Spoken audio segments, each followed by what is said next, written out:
Peace, peace, peace, everyone. Peace, everyone.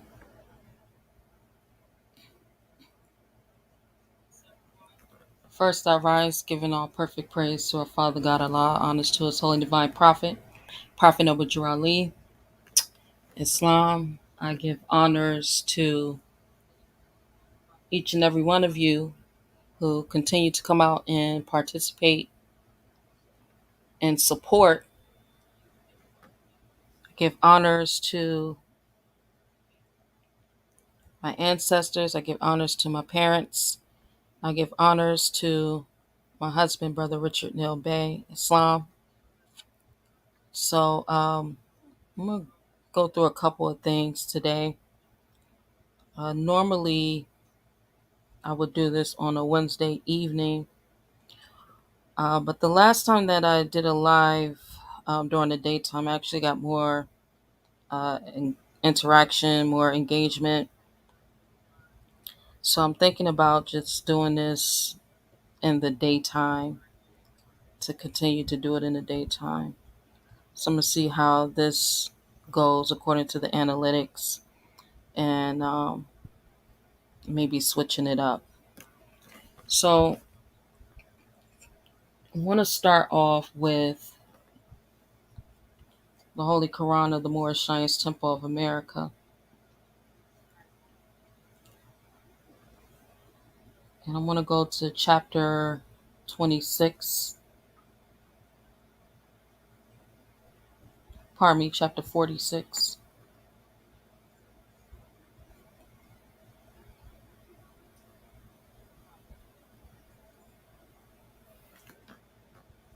And I want to take a reading from the beginning of Christianity, chapter 46, the Holy Koran of the Moorish Temple of America, divinely prepared by the noble prophet Ali, by the guiding of his father God Allah, the great God of the universe, to redeem man from his sinful and fallen stage of humanity, back to the highest plane of life with his father God Allah. And verse 1 reads, "The foundation of Christianity, the foundation of Christianity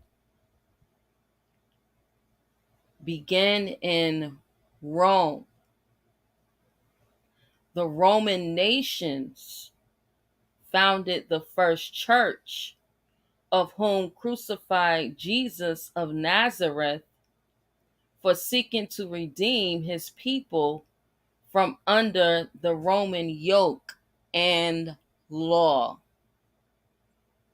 The Roman yoke and law. That's what we are dealing with still today, is being under the Roman yoke and law. I want to take another reading from the Moorish literature. I want to go to number 11. Number 11. Religious controversy. Religious controversy in this age. There is still much religious controversy as to the right thing. Big and powerful ministries have come to the conclusion that something is wrong. Some say it's the 10 Commandments. Some say it's the 10 Commandments. Others say there is a lack of sincerity in the purpose of the churches. Still others think it is all worthless and not fit for the time it takes to attend them. However, or whatever their final decision might be, it is certain they will make a change, or rather try to make one. Right? Some say it is the 10 Commandments. Some say it's the 10 commandments is the problem.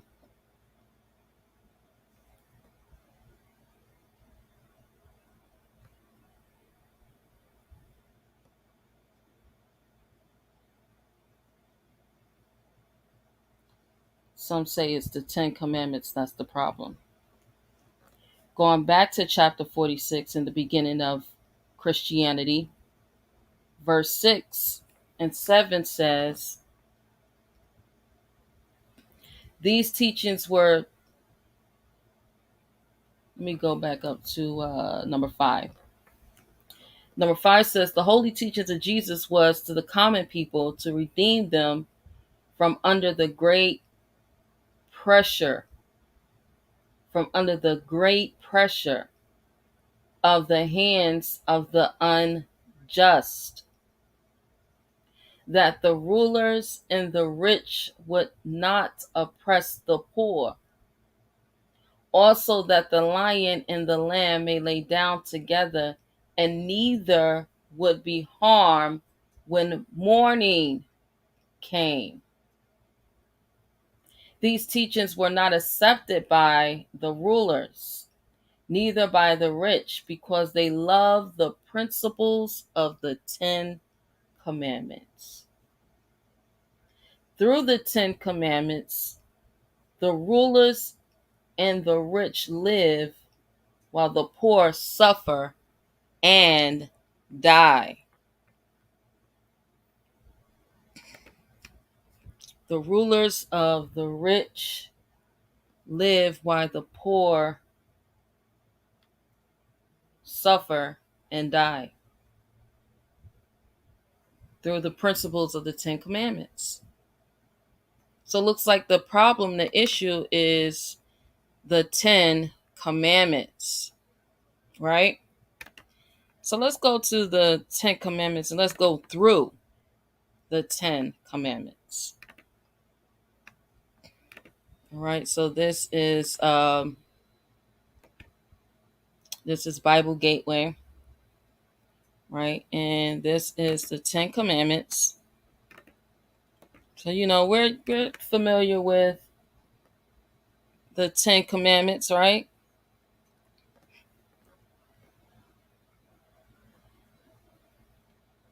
Most of us are familiar, or we've been familiar with the 10 commandments. So you got 1, of course. So this is Exodus 20, right? Verses 1 through 10. And we know them, thou shalt not murder, kill, adultery, steal, give false testimony against your neighbor, covet your neighbor's property, covet your neighbor's property. All those, no idols and all those things within the 10 commandments, no gods before God, no other gods, right? These are all the 10 commandments, keeping the Sabbath, holy day. So one of the things that we were told about the background before the 10 commandments was given to Moses or Musa, the background was that these were slaves, and these slaves were being enslaved, and they said it was in Egypt, right? And in Egypt, it is said that the slaves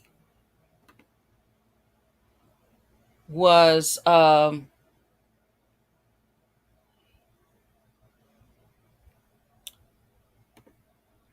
these slaves was being brutalized by the Egyptians, That's why they had to leave. It was unbearable for them. They wasn't allowed to, live their best life. And so, we have really bought into this story because this is the only story truly that was given to us, right? We wasn't given any other alternative stories, in the church. We were given this one story about they called them children of Israel at one time, and then another time they would call them Hebrews. So I've been putting out there for some time now how the children of Israel were very deceptive, right? How the Hebrews really are the ones that had real stake in the game, right? The Hebrews being the ones who really were the ones who were enslaved, because Hebrews means, crossing, right? You cross from one side to another side. And these Israelites, or these Jacobites, really, because their father is Yaqub, are the ones who was going around and murdering people and stealing their land and their property. Right? We can read this in the story of Joshua and Caleb. I mean, they was going around everywhere, according to the stories in the Bible. It was going around everywhere, killing everything. No remorse, just murdering, because they claimed that their God said it was good and it was okay for them to do it. Right? So here we are with the Ten Commandments.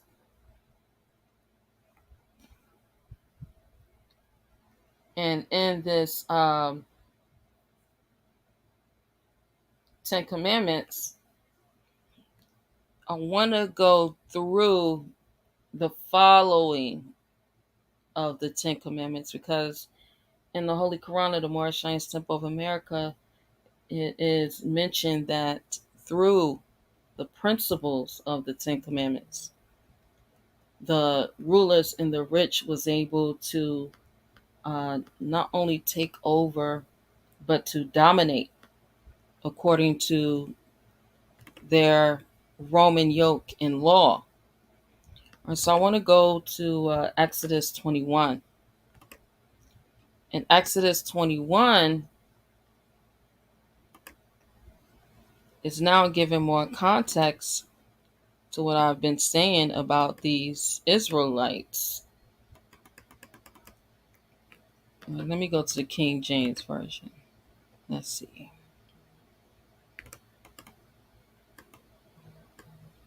Peace to everybody that's coming in. All right. Here we are, the King James Version. And it says,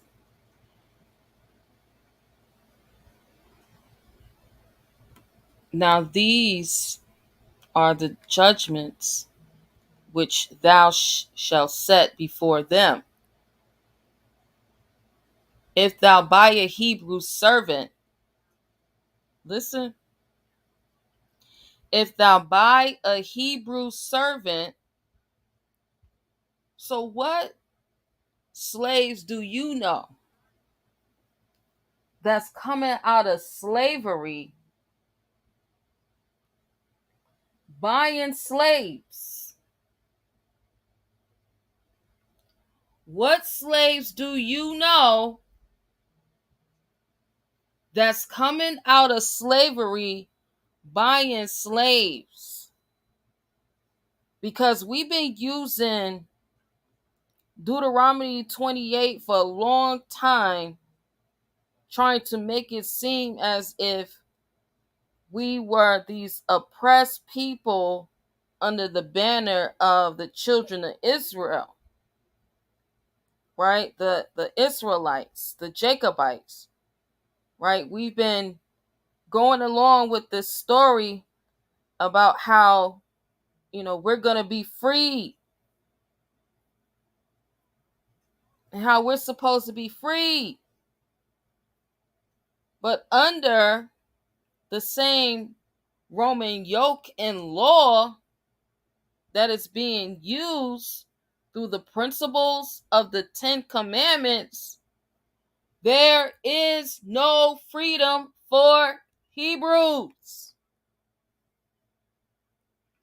And the Israelites are the ones, the Jacobites are the ones that's been buying, selling, and trading the Hebrews.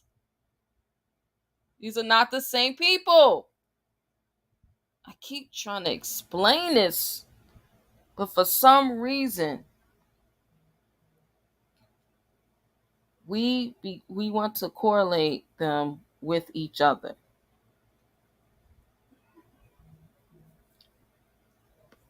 So it reads, if thou buy a Hebrew servant, 6 years he shall serve, and in the 7th he shall go out free for nothing. So for 6 years, you got to work with me. You got to be a part of working under me because I'm your slave master. And then after that, on the 7th year, you can go out and you could be free. Right? This is an indenture. This is what this is called. Because Hebrews really wasn't slaves. It was indentures because we had all the skills and trade. So it says, because you got to remember, the only trade that the children of Jacob was in was sheep herders. Say that again. The only trade that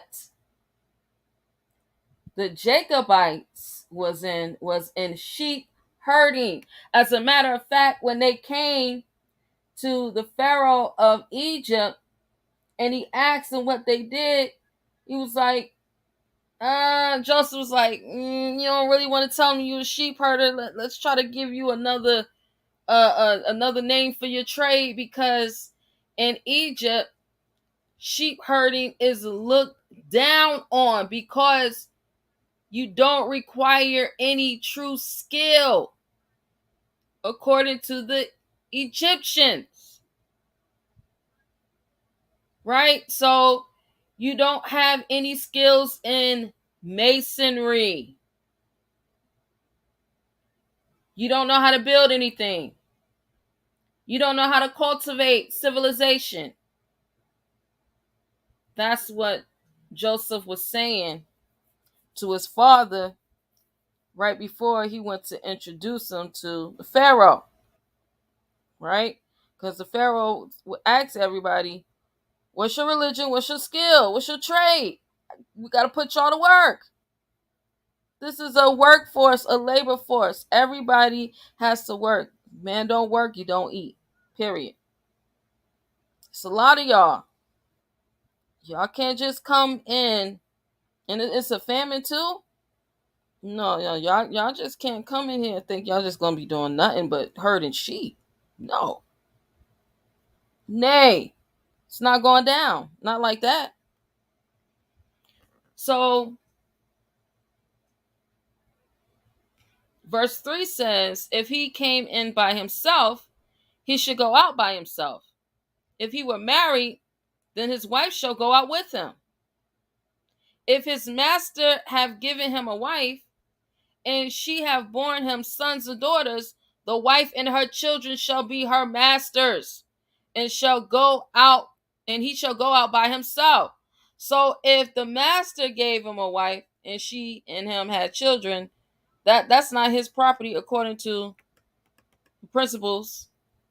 These still the principles of the Ten Commandments.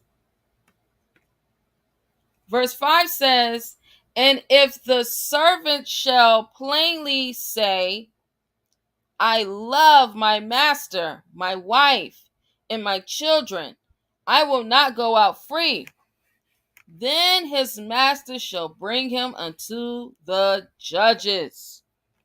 He shall also bring him to the door, or unto the doorpost, and his master shall bore, listen, his master shall bore through with an awl, and he shall serve him forever.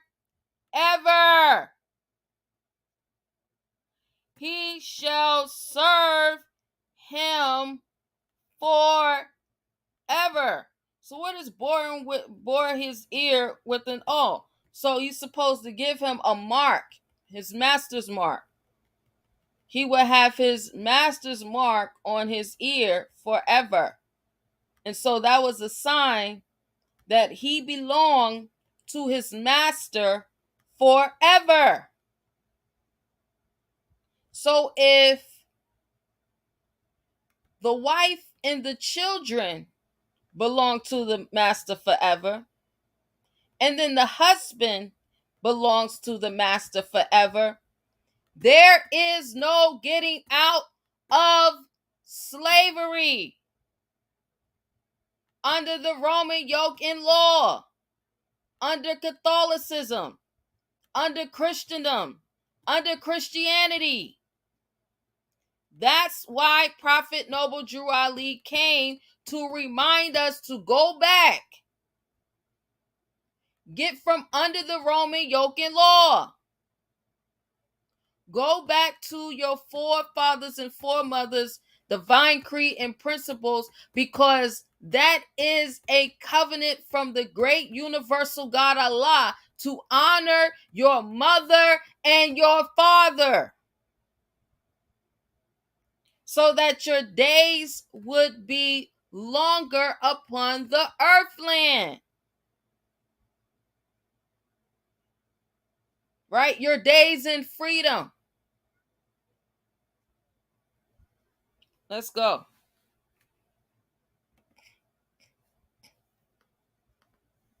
Islam, Brother Barnesville. Islam is majesty, the magnificent ill. Old time religion, that's right.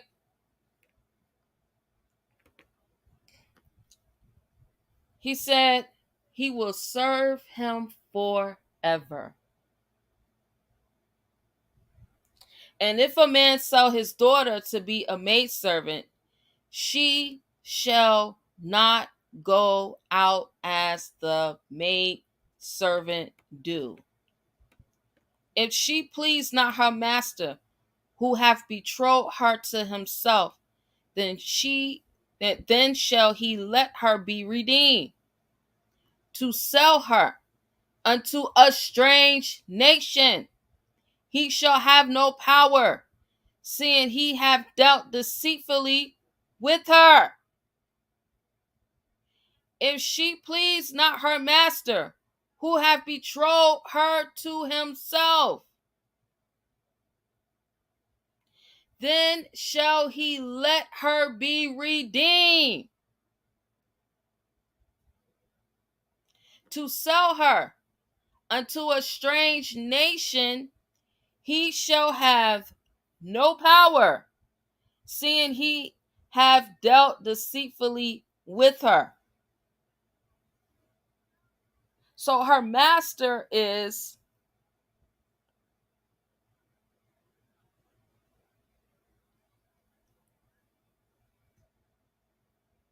going to sell her to a strange nation.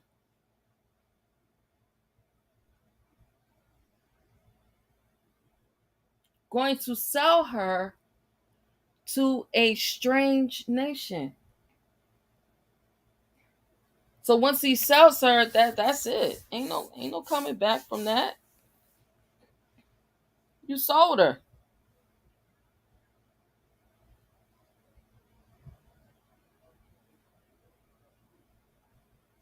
That's it. You can't get her back. No, you ain't no. Oh, you don't want her back. We trying to work it out. Oh, me and my baby mama, we wasn't seeing eye to eye, and I sent her out to the streets. And now I want her back. No, there's no none of that. Once she sold, she sold. These are the principles of the Ten Commandments. So you can't come back and tell the state, well, state, I want to take her over now. Um, I see what's best for. I see what's best for the family, and so because I see what's best for the family, that's what we doing. We gonna take her back. There is none of that. It says, and if he have betrothed her unto his son, he shall deal with her after the manner of daughters.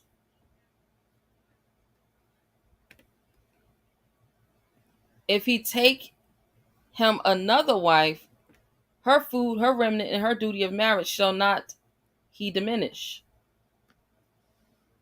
So you can't just, brothers, you can't just have a whole bunch of wives and not take care of them. This is through the principles of the Ten Commandments.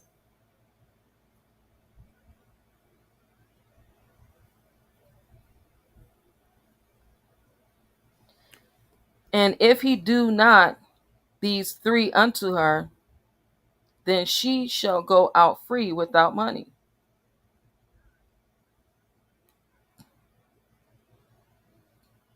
So this is the only way that she can be released.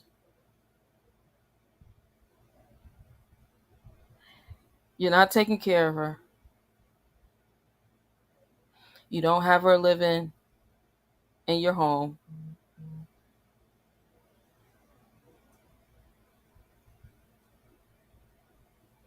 You're not eating her food. Right? These are the qualifications that she now can be released. So now the state can pick her up now. Right? And we still see this today. Right? You see this under the welfare system, the public aid system. Right? You go down to the public aid system, you apply for benefits, you say, hey, look, I'm not married. My baby daddy is such and such, or I was married and I'm not married no more.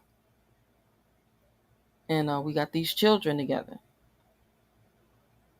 They ask you, a lot. Of course, they're gonna ask you, "What's your child's father name?" Most of the time, you're gonna give it to them because you want the benefits, not understanding that you don't have to give it to them. There's nothing that says that you have to give it to them, but you give it to them anyway, right? Now, mind you, he let you go off free, but you're bringing in this third party, which is the state, to allow them to negotiate a contract for you that you don't even really understand the full ramifications of this contract that you're about to enter into. You're going to enter your children, you and your children. Now, you've been freed. You have been freed from the Roman yoke and law through the Ten Commandments. But you're going to go and put you and your children back into enslavement now, this time under a new slave, the state.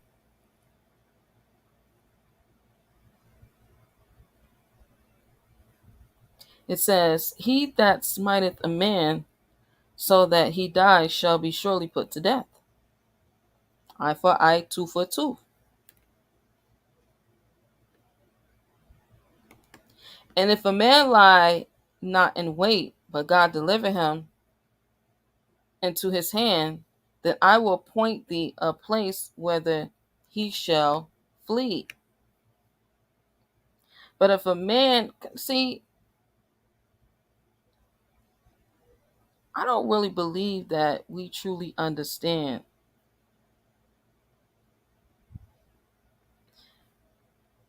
that the principles of the Ten Commandments, when we are under them, that is the reason why we continue to go through what we're going through as a people.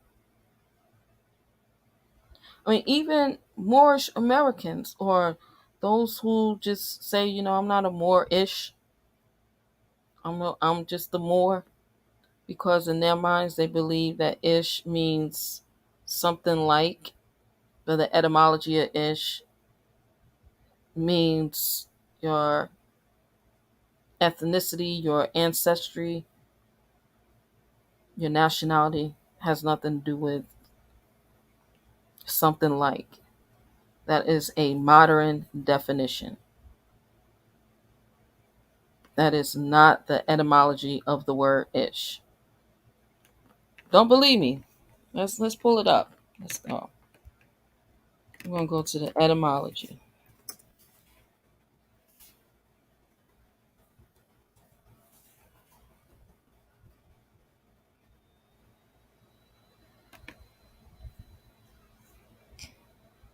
All right, so here we are. Ish.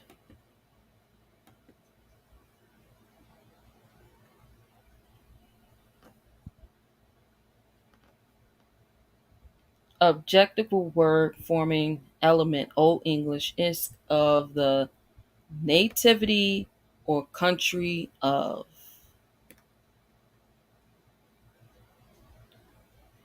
Of the nativity or country of.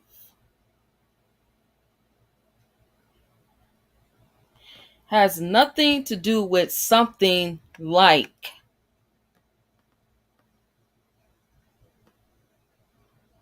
But because my master teacher said,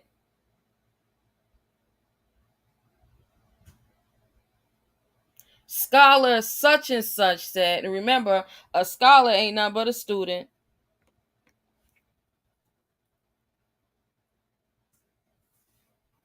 Scholar,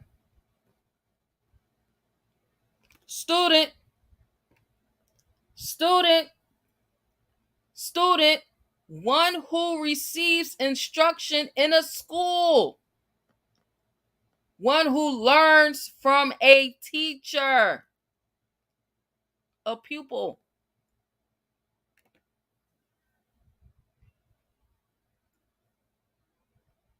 Here it is. You got students following students.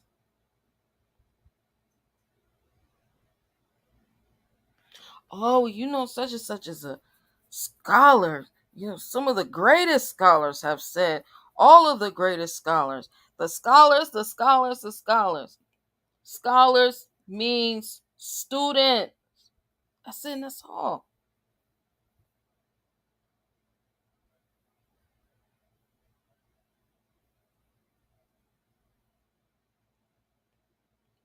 Mastering nothing.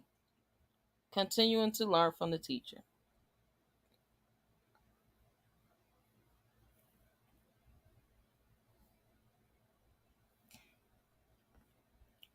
So yeah, this is what this means. Ish.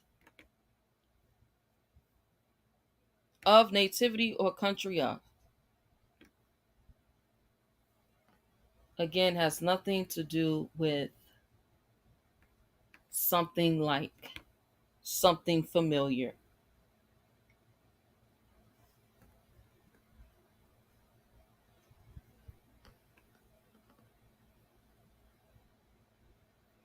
So, we can stop arguing. We can really stop arguing nonsense. I don't know why Moors keep arguing this right here. Why do Moors keep arguing this? The Aquarian Gospel of Jesus Christ. Why do Moors keep arguing with others about Prophet Noble Drew Ali getting the Holy Quran of the Moorish Science Temple of America from the Aquarian Gospel of Jesus Christ? Like, make it make sense.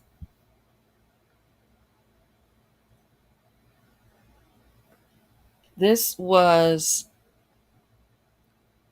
says it was first published on December 1st, 1908 by Levi Dowling. It was first published on December 1st, 1908. What's so funny is it says Dowling said he transcribed the text of the book from the Akashic records.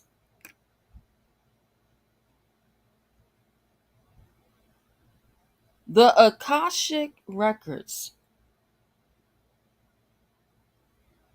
So the Akashic records are a compendium of all universal events, thoughts, words, emotions, and intent ever to have occurred in the past, present, or future in the terms of all entities and the life forms, not just human. That's what the Akashic records is. And he transcribed this from the Akashic records.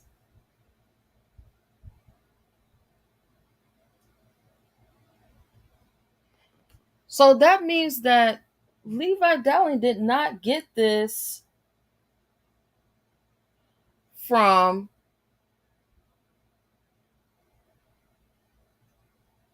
his own thoughts.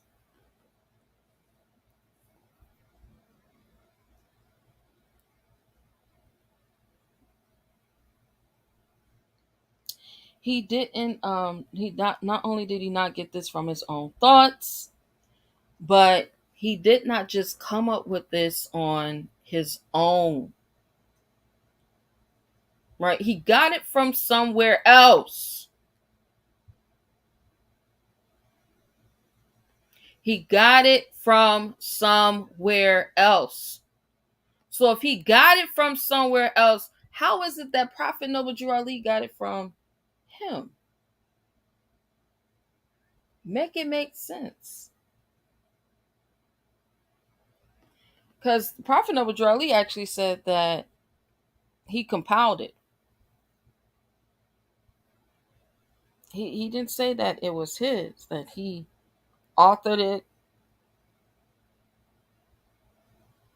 that he created everything. No, he said he compiled it. So normally when you begin to talk about prophets and prophethood, right, you then get into the discussion about if Prophet Noble Drew Ali was a prophet that brought the law, or if he was just a prophet over the people to remind the people to return to the law, right? All prophets, all divine prophets, all divine and holy prophets do both. It's not just one or the other. They bring the law and they remind you to return back to your forefathers' divine creed and principles.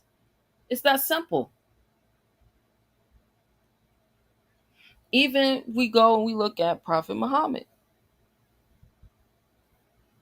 We look at Prophet Muhammad. Prophet Muhammad himself, by his own volition, said that the work was named Koran, which means recite, and that he was reciting it from who? the angel Jabril.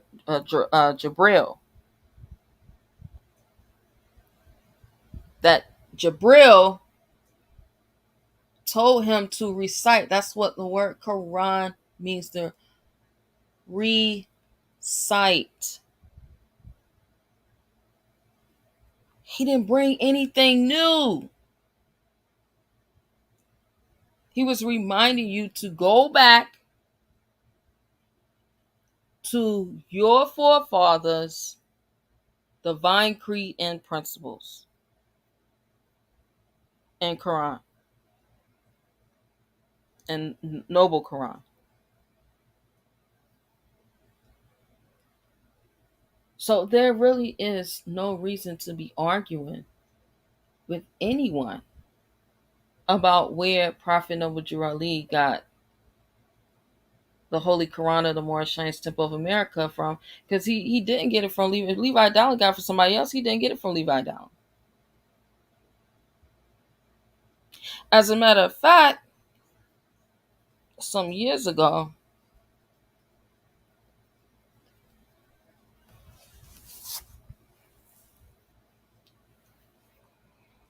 I found a book, right? I found a book, and the title of this book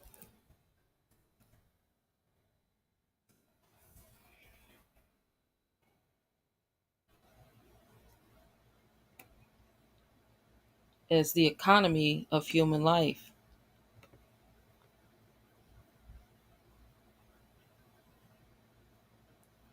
And it has the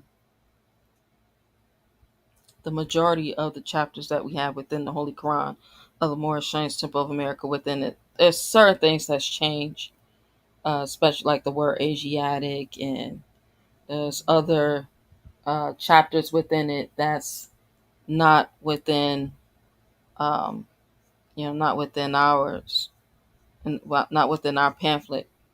But the majority of the Economy of Human Life has many of the chapters that's within the Holy Quran of the Moorish Temple of America. And so, and I said, the prophet definitely is who he said he always was, right? Because when I looked at the cover of the book, it read, The Economy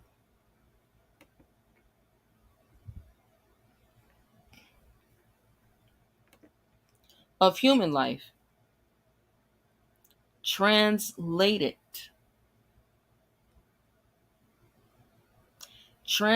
from an Indian manuscript written by an ancient Brahmin.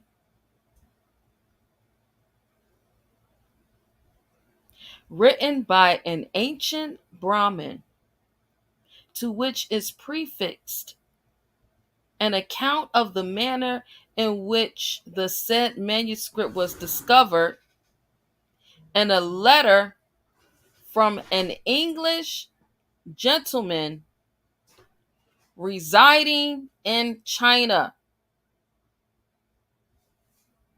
From an English gentleman residing in China. So I said, you know what? I remember that at one point in time, there was a map, and this map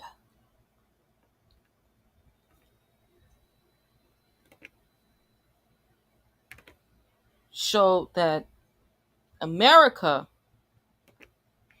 was called India Superior. Let me show you. I've showed this map several times before.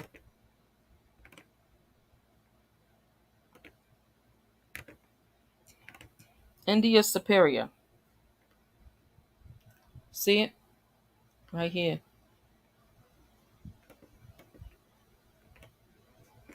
India Superior is right here. in America.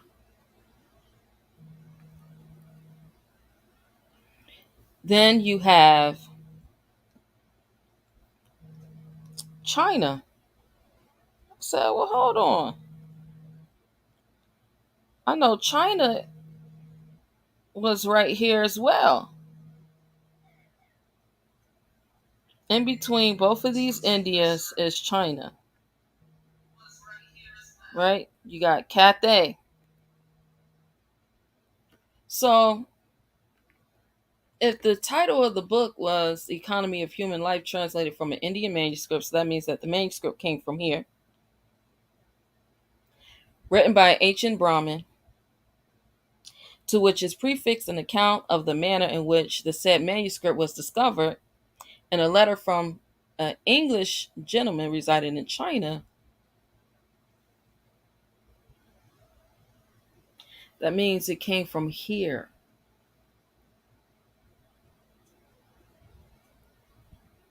Because Cathay is here. Let's see.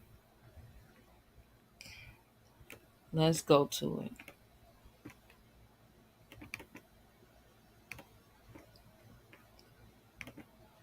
Because I don't want anyone to think that I'm capping.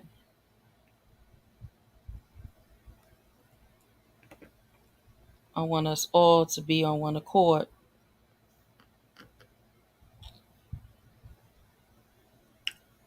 Peace to the world class.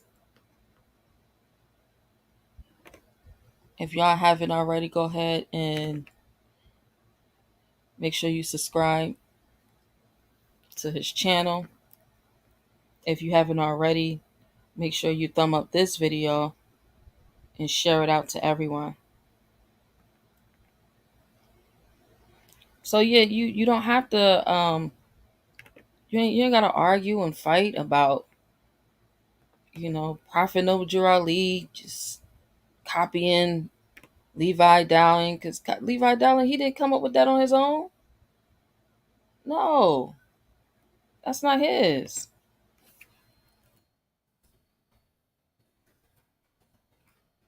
He got that from someone else.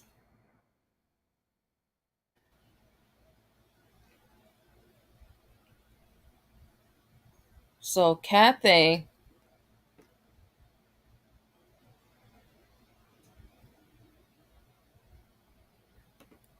I'll show y'all how it's really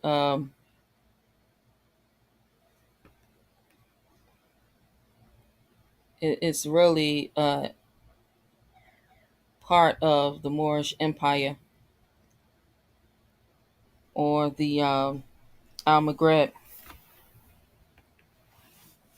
and how Islam was already here before we took it out to the other parts of the world.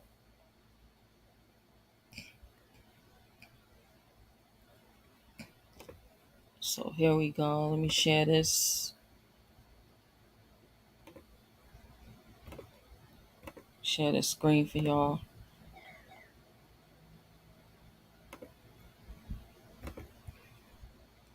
Here's the Britannica. Because I don't want nobody to be like, them ain't real sources. That ain't real Moorish science. Cathay, medieval region, China. Medieval region, China. Also known as Kita. Also known as Kita. Okay.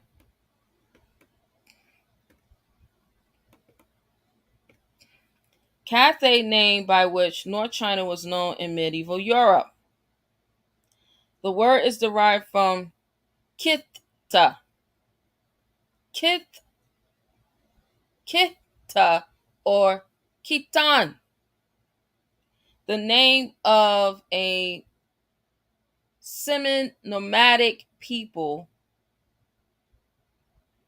who left southeastern Mongolia in the 10th century CE to conquer part of Manchuria in northern China. So they left southeastern Mongolia in the 10th century CE to conquer a part of Manchuria. Well, what is Manchuria?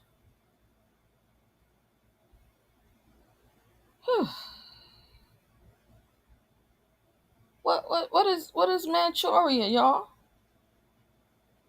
Ain't Manchuria China? I mean, last time I checked, Manchuria was China, right? Okay. I'm gonna put the link in the chat. Anybody that want to come up, you can.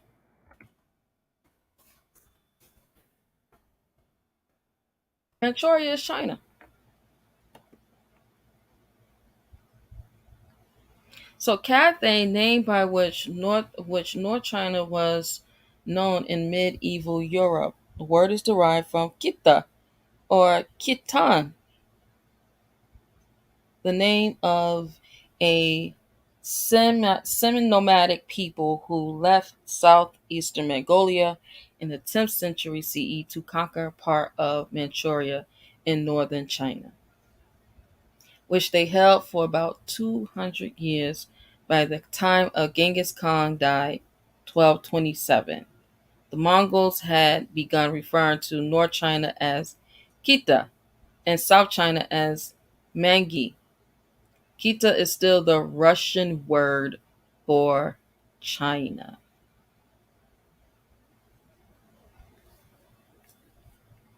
Here we go.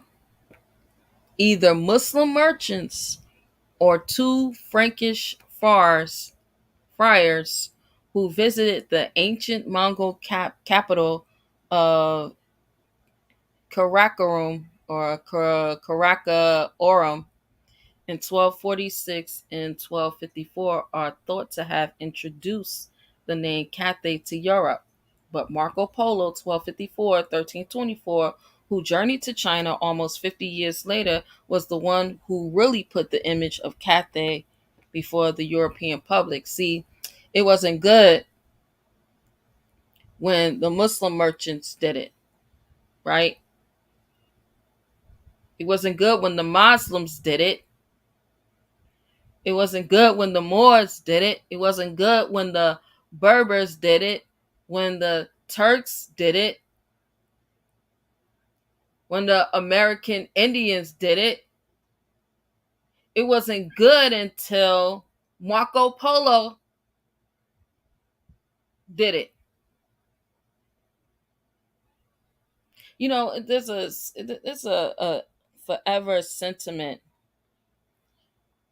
about Europe always coming in and wanting to take the credit for everything in the world. It's like, dang, like nobody else can do anything. Like y'all just when you think about it, really just just Europe this, Europe. But it's telling you it did not derive in Europe. It was the Muslims, the Turks, the Berbers, the Moors who gave it its name. Okay. See, because we're going to get from under this Roman yoke and law today. Today, we're going to get from under it, right? So we're going to go to what we've been dealing with since they showed up on the shores of Virginia, what we've been dealing with, and how it's not real. Because we got to get through this Negro problem, and the major part of the Negro problem is our thinking. We believe that some pale-skinned Europeans came over here and took over and brought us over here at the same time. because we don't even believe that we was already over here. For most of us, believe that we came in some slave ships. There's never been anything known as slave ships in the world.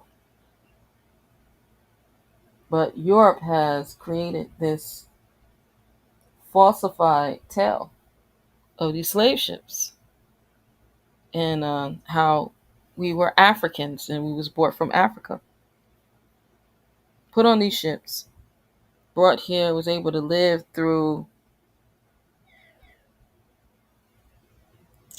something worse, more worse than what we went through in 2020, which is a virus. I'm not gonna say the name because I am live streaming and it's gonna be on YouTube. So, but yeah, it was worse than that, way worse than that. You talking about 3 months?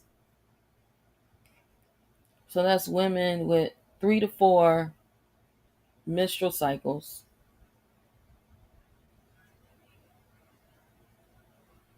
every day, dealing with urine and feces. That's not even the women that was pregnant, that was brought over here while they were pregnant. This is what we're talking about, and we're talking about hundreds of them, and they're not able to come up for air. There's no like, come, y'all. I'm a I get so I get upset that we actually have fallen for this nonsense. Like, you can't even make it make sense when you try to. So we was introduced into this world called the Virginia Company in 1609, and that's what really started all of this with James, right? With King James in Virginia. So I'm gonna share this page.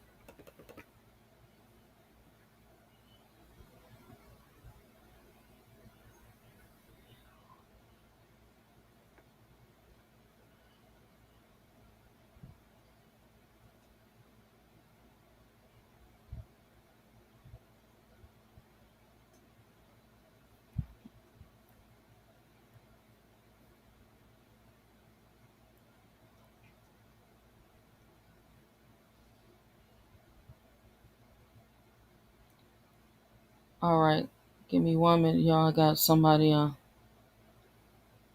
sending a message to. So this is the Virginia Company in its humble beginnings, 1609, because when it all started. So they say. Because, Columbus had nothing to do with Europe or deal with the English. Columbus, that was under Ferdinand and Isabella. So that had nothing to do with these folks here. This is a different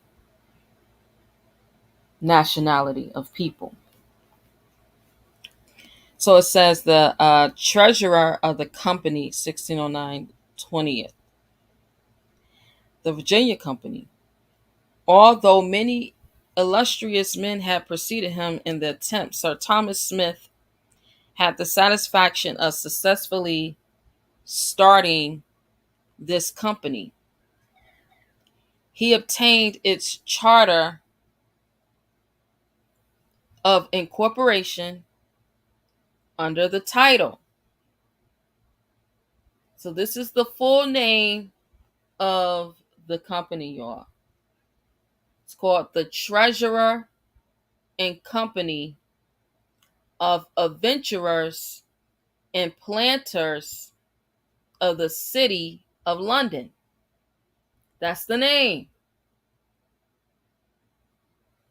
He received the charter for the name of that company by James I. This was May 23rd, 1609. Through the influence and patronage of his illustrious friends, the Earls of Salisbury, Suffolk, Southampton, Pembroke, and Lincoln, as he continued treasurer of the company for many years. It may not, I trust, be considered out of place if we pass and review some of its contemporary history. Now, this is contemporary history.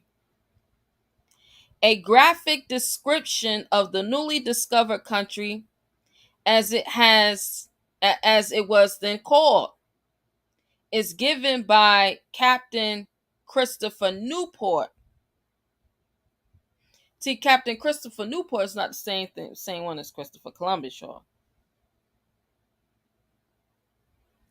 In the form of a journal commencing Thursday, 21st day of May, 1607. He describes the king as a great Powhatan, because remember, Powhatan was a title. It was not a person.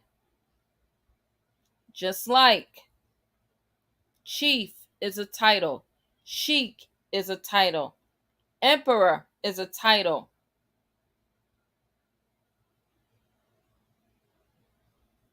Noble is a title. El is a title. Bey is a title.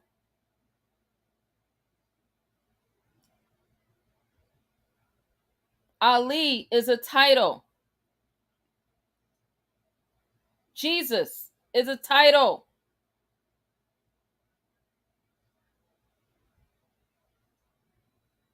Muhammad is a title. Y'all don't hear me.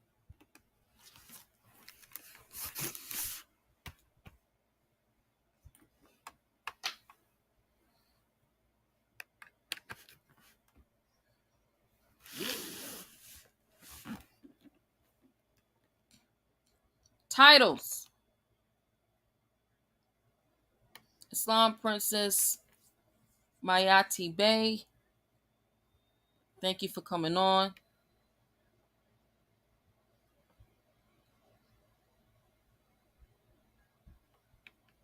Islam Makladi Il, thank you for coming on.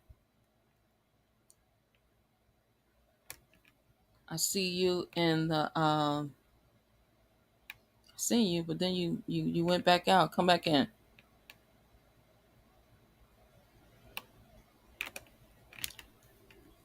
It said he describes the king as the great Powhatan, who had 20 kingdoms under his dominion.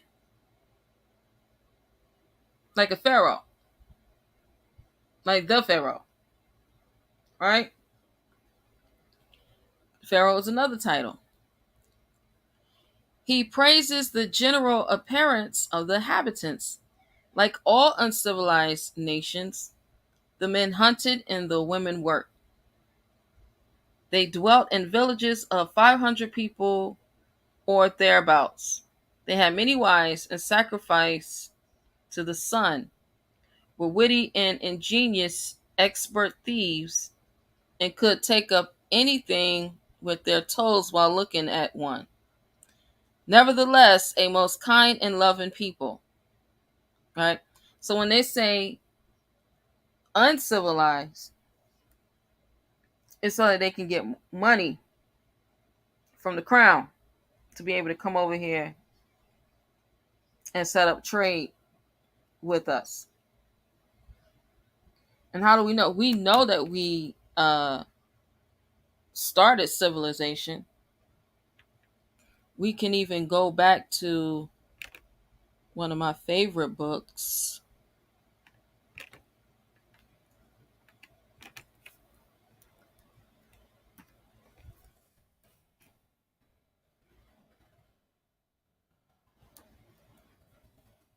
which is the encyclopedia.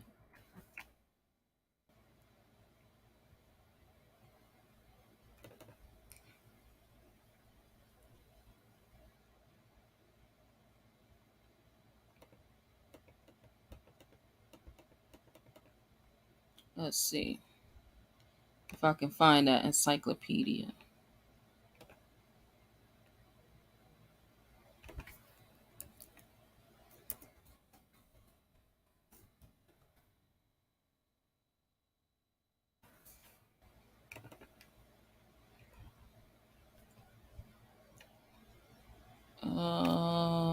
I found it. We'll pull it up here real quickly.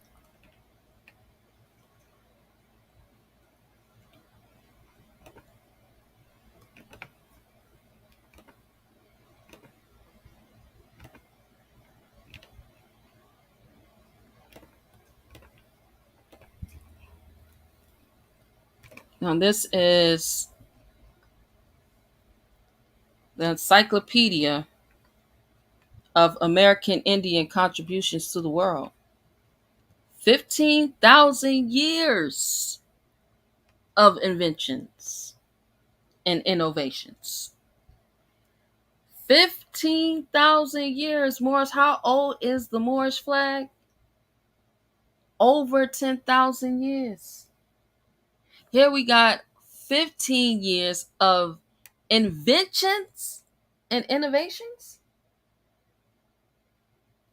that we was already doing over here. We already had.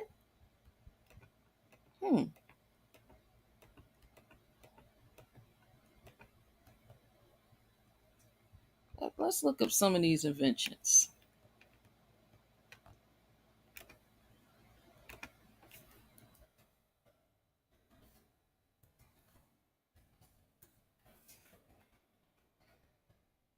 Let's see. We wasn't living in no teepees, y'all.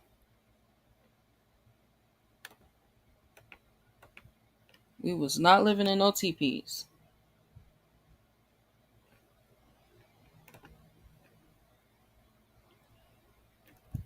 So this is adobe, right?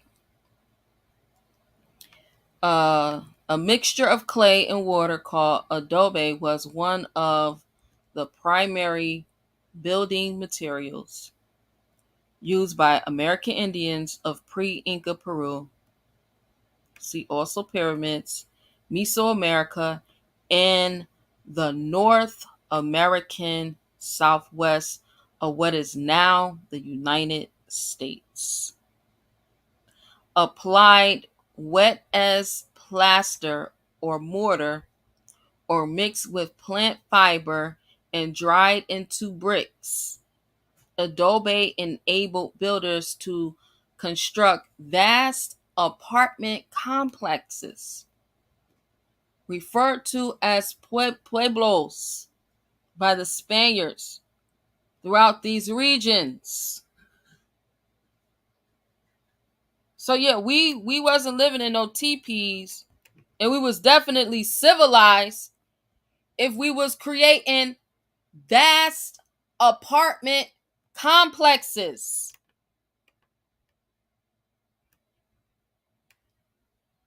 I mean, this right here look like the Carter after they burnt it down. Y'all remember the Carter in New Jack City? Don't this look like the Carter?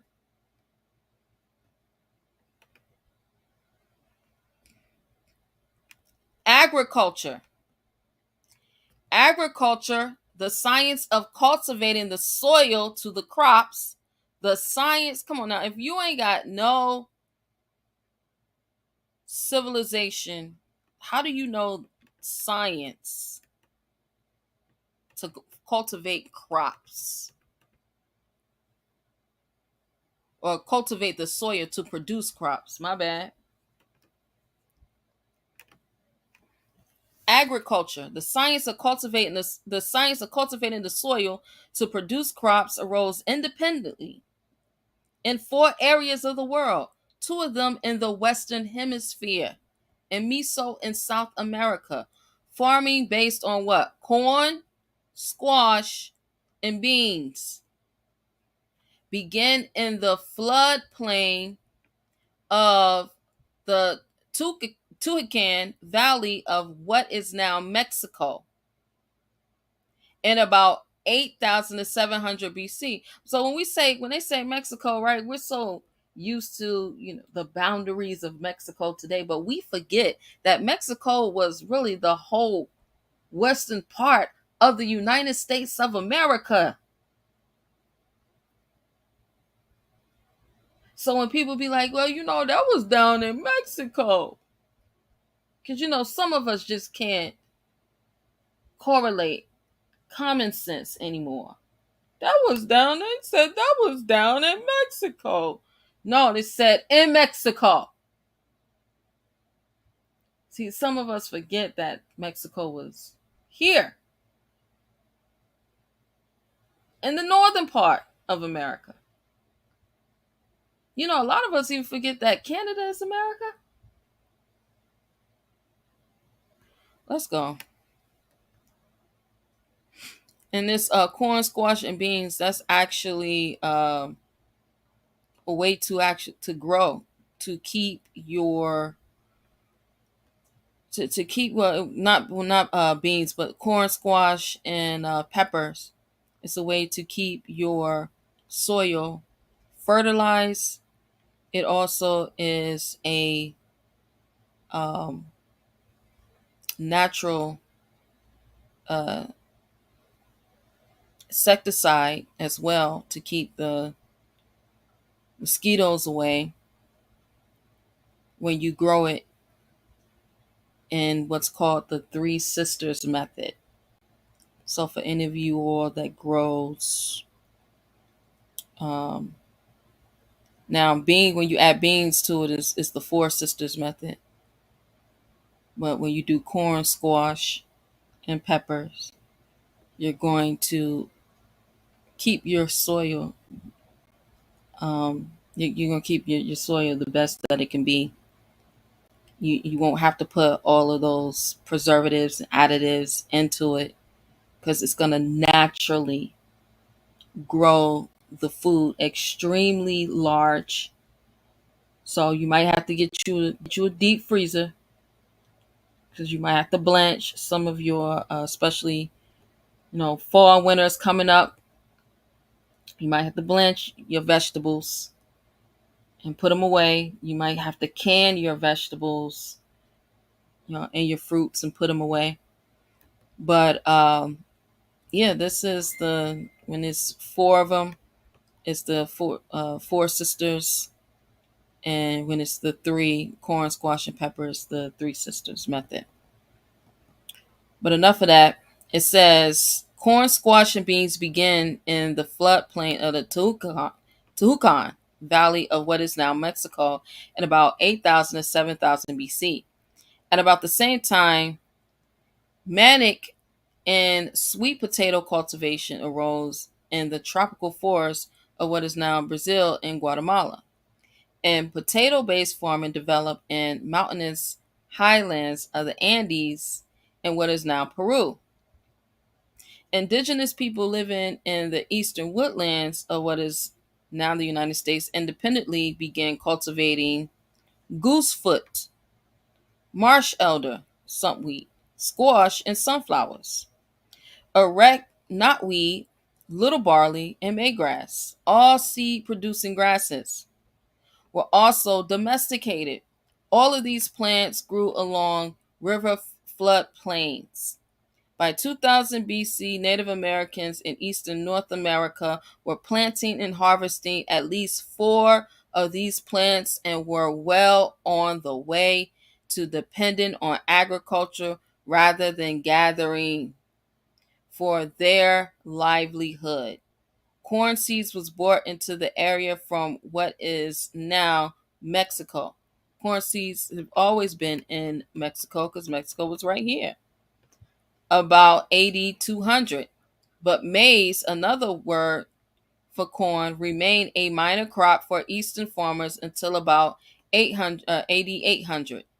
Recent discoveries about North America agriculture are exciting to researchers because they provide the clearest record. Listen, they provide the clearest record available of agricultural origins anywhere in the world. So when we say that all of the foods, majority of the foods that we eat today, that we cultivate today here in America, came from America. That's what we mean. Who was bringing rice in their hair from Africa? Hold on, let me grab this these squash beans, because I know we're gonna be on a long ride for 3 months. You don't even know how long we're gonna be on this ride for 3 months. Let me grab some squash and some potato. Let me grab some rice, and let me grab some food real quick. Hold on, let me get. How long we gonna be on there? Oh yeah, let me bring my blow up bed and my air pump, because I know you ain't got no beds on there. And it's oh, you said it's gonna be hot. Oh, let me bring my portable fan. What we gonna be eating? Oh, I don't eat that. Let me bring my portable refrigerator. Hold on, let me make sure I got enough butane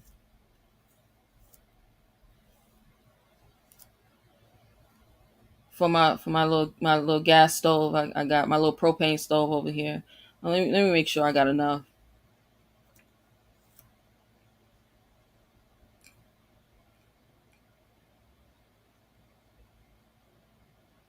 It's like it's crazy when we even speculate, that we even believe at this point, that we believe anything that these people say.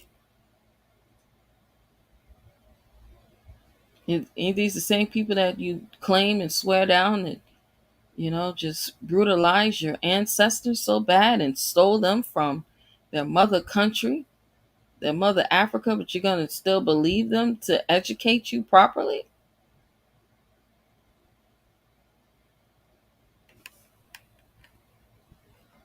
So that's what we mean when we say that most of these foods were from here. We don't got a cap. We ain't got to make none of that up. It is what it is. It said, recent discoveries about North American agriculture are exciting to researchers because they provide the clearest record available of agricultural origins anywhere in the world. Period.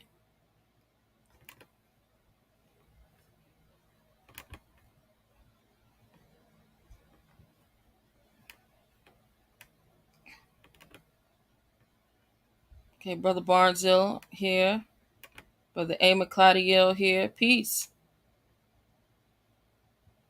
Hey, peace. Can you hear me okay? Yeah, we can hear you. Awesome, awesome. Well, thank you for allowing me onto your platform. Indeed. What's going on? Everything is going on. Another day in the life of Moorish American, working on paperwork, working on getting myself back in order. I came across some questions and I was told that you might be the person to ask. Uh-oh. I'm ready for him. Well, I did win an award for all of my questions on last year, so I hope you are ready. Yeah, I'm ready for him. What's going on? Well, listen, I happen to go back through looking at the revocable living trust as I am starting to piece together and have a greater understanding of, all of this and how it works and using it for business. And so in doing so, I was looking at my documents that I had, and I was wondering, is the declaration of trust the only thing that you need for the living trust, or should there be more to that?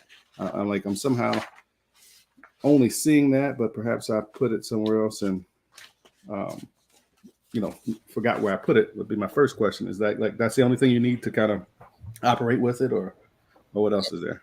So there's many other things that you can add to the Declaration of Trust, right? So you can add security agreement, right? That's something that you previously already had with the irrevocable trust. Right. You can actually add all of those other documents that you had with the irrevocable trust to the revocable trust. Okay. So you got the security agreement, you got the whole harmless agreement. You can even add a if you're going to be doing certain types of business with it, you can even add a UCC one financing statement to it because you're going to be out in the public. You can add a copyright trademark to it. You can pretty much add anything that you want to it to protect whatever you're doing from outsiders. Awesome, awesome. Well, the reason I guess I posed that question, and that's definitely you definitely answered it. But I also think for me, it's beneficial to know that I can add all these documents, and then it's also great to understand how to utilize that. And I mean, I don't want you to go through all those right now, but all those documents, I'll look at them and, add them as they apply. Like, I've never even thought about the UCC one for this type of document. So, I do got to research on how all of those apply to what I'm attempting to do. But the questions kind of came up as I was applying for a bank account to be able to have a direct deposit to use for the trust if I do business in the public and I'm doing business with a company. Obviously they want somewhere to deposit the funds. And so they were asking for the declaration, obviously, but then they got to asking for the beneficiaries. And, to me, I'm like, well, that's private. You don't necessarily need that information. They claim they need it for insurance purposes, but, you don't have to provide it. So it seems if you don't provide it, they'll treat it as a joint or individual account. So these are some of the questions that came up because I'm like, I haven't done this before, haven't set this up before. How do I set this up? How do I navigate? Because I don't want to do myself a disservice by not having the right information. All right. So are you still the trustee on the account, or they're not saying that you're the trustee on the account? Well, I'm just setting up initially. So I'm applying for the account. I'm filling out the documents as the trustee. The way I originally applied for it under the declaration of trust, and also, with the EIN that was applied for on the SS4 form. So I filled it out, the same way. And so, again, like I said, some of the questions that came up were, like, for instance, give me 1 second. So they asked for the trustee. So I put that information in there. They asked for the grantor. So I put that information in there. Then they asked for beneficiaries. I left that blank because to me, again, the beneficiaries are private. I don't see the purpose from a banking standpoint to declare who my beneficiaries are for the trust. But even so, when I looked on that declaration, I don't see any place on the declarations of trust that, with the template that I used where beneficiaries were named. So, right. So you can always say that that's trade secrets, and you're bound to protect the trade secrets of the company. You can be charged with federal espionage if you provide them with that information. When you start talking like that, they tend to back up. They don't want those type of troubles. I'm starting to understand that, having went through some other endeavors. I'm starting to get some of that. But it's like when you're initially navigating, it's almost like this is where that experience and dealing with it in the past comes into play, because you know what to say, what not to say. And so initially you might give up that information, or you might not say that because you don't know not to say it. You know what I mean? But now, I mean, I get what you're saying. That trade secrets is good. I like that. It definitely answers the question without answering the question. Yeah. And that's how on the trust that I like, any trust that I set up for any of our clients, always put the trade secrets protection in it. Now, if you're in New York, I want everybody to hear me clearly. If you are in New York, New York does not have trade secret protection through the state. So another way you got to go around to do it. So if you're in New York, don't be like, oh, Sister K. Gloria said, just to put the trade secrets on. No, I'm having a conversation with Brother A. McClaudio, and we're just conversating, and I'm talking to him about what he can do. Well, This I is tell you, Ohio is a different animal. I've experienced that on a few occasions, and Ohio is definitely different. And I'm seeing the benefit or the purpose of not naming yourself a trustee on a trust. mhm, Even though there are benefits to doing it, I'm seeing some drawbacks because it almost puts you right back into that color of law game. Because if you go in and you're doing some business, they automatically want to put you in the position of the um, responsible parties. responsible party and the surety, as opposed to treating you as the trustee. And Mhm, so it makes sense now. I had a friend of mine years ago when I first started studying more science and whatnot. He kind of dropped a few nuggets, and I wasn't at the point where I could appreciate them then, but it makes sense. He said, listen, you need to find you another person that you can operate with, and then you work with them and they work with you in terms of operating your trust, etc. And so it makes a ton of sense now, because now you can't play the color of law game. mhm. Now, with Ohio, I actually, good thing you said Ohio, because with our clients, I actually use some of the Trade Secrets Act out of Ohio's legislation. Mm. And you can also put in your, so you can always, that's why it's revocable. You can always amend your, amend your declaration, and you can always put you can name who the surety is. Mm. Now So, that's interesting so because whenever you go and, you know, do any business and they ask for the surety, you can always provide them. This is the surety. I'm the trustee. This is the surety. This is the grantor. Keep each of the parties arm lengths away from each other. now who would the surety be? So that brings about a great point. So in that situation, because I've seen some demonstrations with some paperwork that's been prepared where you have a surety and you provide them with the name of that surety. You give them um, Mm. some other necessary documents, whether that's a stamp or the physical contract that was agreed to in commerce between the Moorish nation and the United States Republic. And so, can you elaborate on that a little bit? Yeah. So you have a you still have the template for the special deposit. I do. Okay, you got a surety named on there, right? It is. Okay, there's your answer.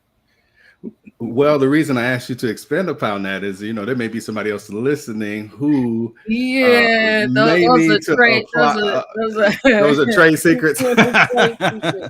Well, okay. Well, I'll leave that there. I was gonna say sometimes, sometimes you have a, Yes, you have a Mom. template that you can use, but it doesn't always apply in every situation. So, you gotta, if you have been lucky enough to get the template, you want to be able to reuse it. So, how do you determine this surety versus He that said, you got to see surety? a maximum enterprise Yeah. for this Well, crazy. that's true. Yeah. Uh, So, brother Barzell, I've always learned. Look, see, there's only one person who is as knowledgeable as they are over at Amexem Enterprises. So, if you want to maximize your potential, you got to be able to, duplicate yourself. So, the more we can learn this information and take some of that workload off of Amexem Enterprises and collaborate, then that's building, building some more leaders and being able to exponentially, you know, do more work, right? That's right. That's right. That's what we got Brother Barzell for. Okay. his mom. Islam, Brother Barzell. What's going on? His mom got Mael. He's just cleaning dishes right now. Um, this is since we not, this ain't the Roman yoke of oppression. This is voluntarily lessons. And he's doing very great with these dishes. Islam. How are y'all doing today?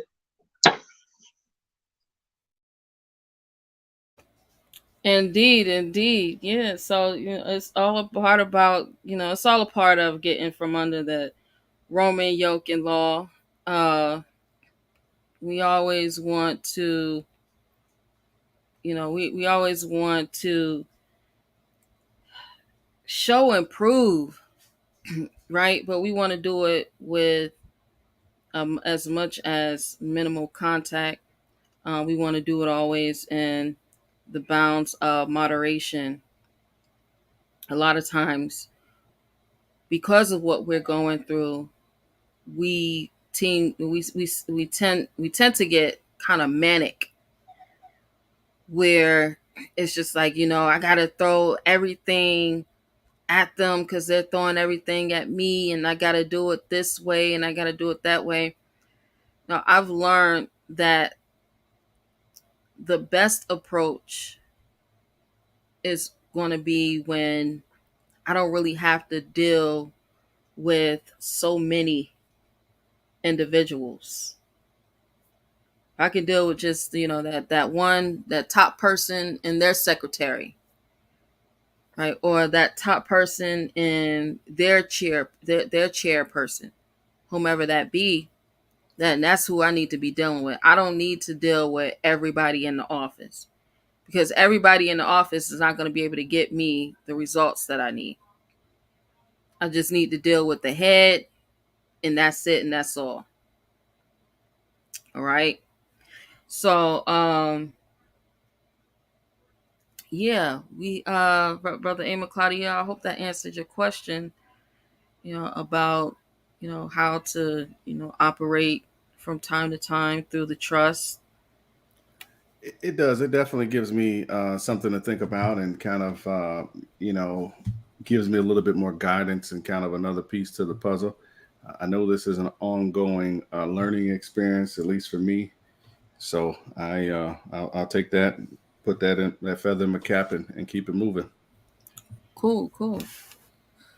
That's what's up. Gratitude.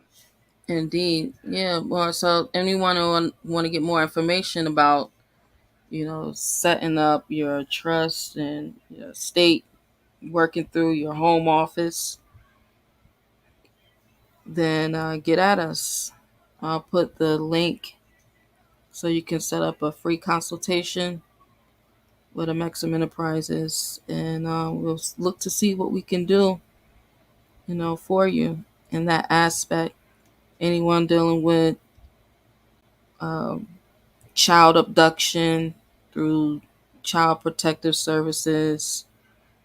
I remember Barnesville. Remember, you was going through that one time where they tried to abduct, your trust property known as your child.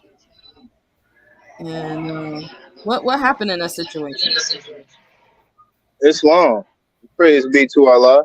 Honor to his divine prophet, noble to Ali. Islam. I'll take the spatula, Maya. Thank you.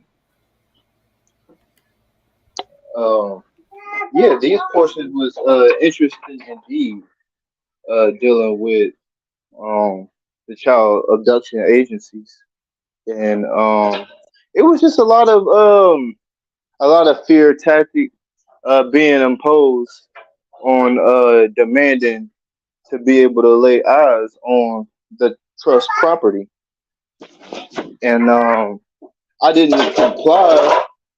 We didn't comply. What's going on, Maya? You gonna rinse the spatula off? You got it. We did not comply with the demands because they were uh, without reason or justifiable reason, without due process. Uh, they were also, because of those portions, there was no justification with the Muslim law um, to allow them to see my children or my trust property. And there was no justification subsequently with the canons that we adhere to in the Muslim law. So even religiously, it was no justifiable cause to impose such a demand. And we utilize um, letters. It was better with letters.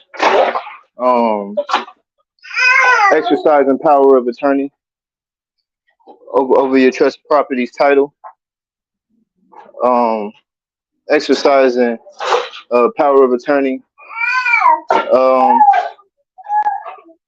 over beneficiaries connected to the trust property, utilizing copyright, trademark, service mark for all the parties involved in my behalf or in our behalf. So we was able to receive a favorable reply from the child abductions agencies, um, where they decided to cancel their investigation.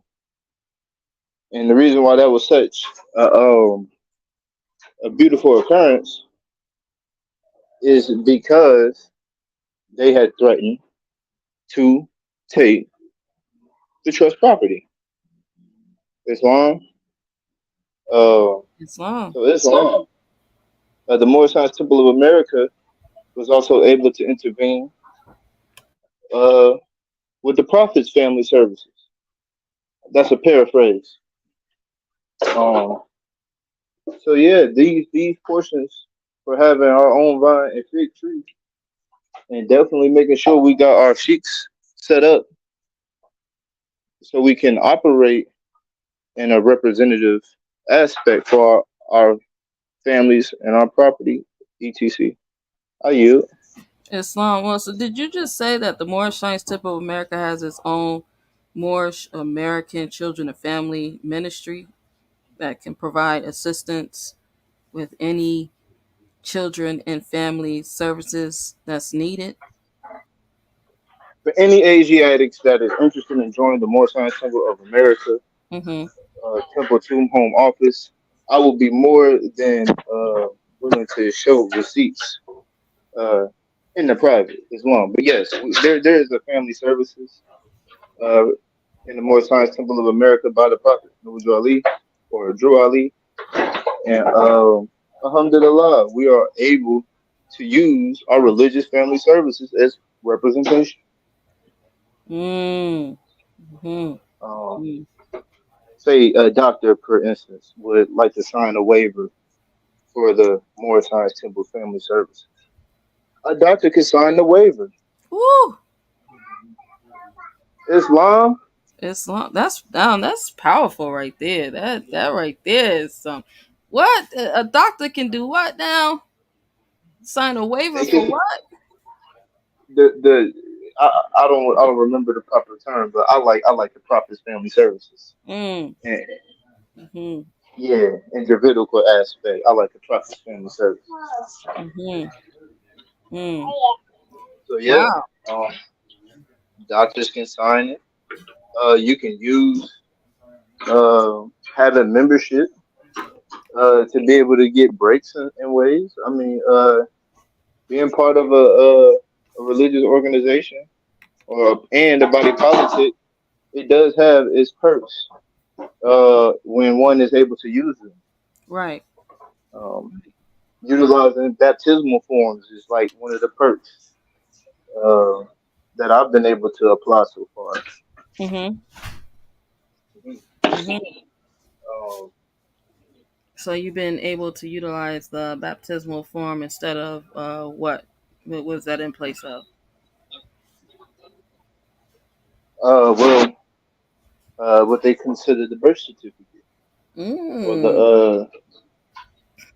the sole proprietorship through the Okay. Virginia London Company. Uh-oh. Wow. So Um, yeah, I mean, so the temple was able to offer that.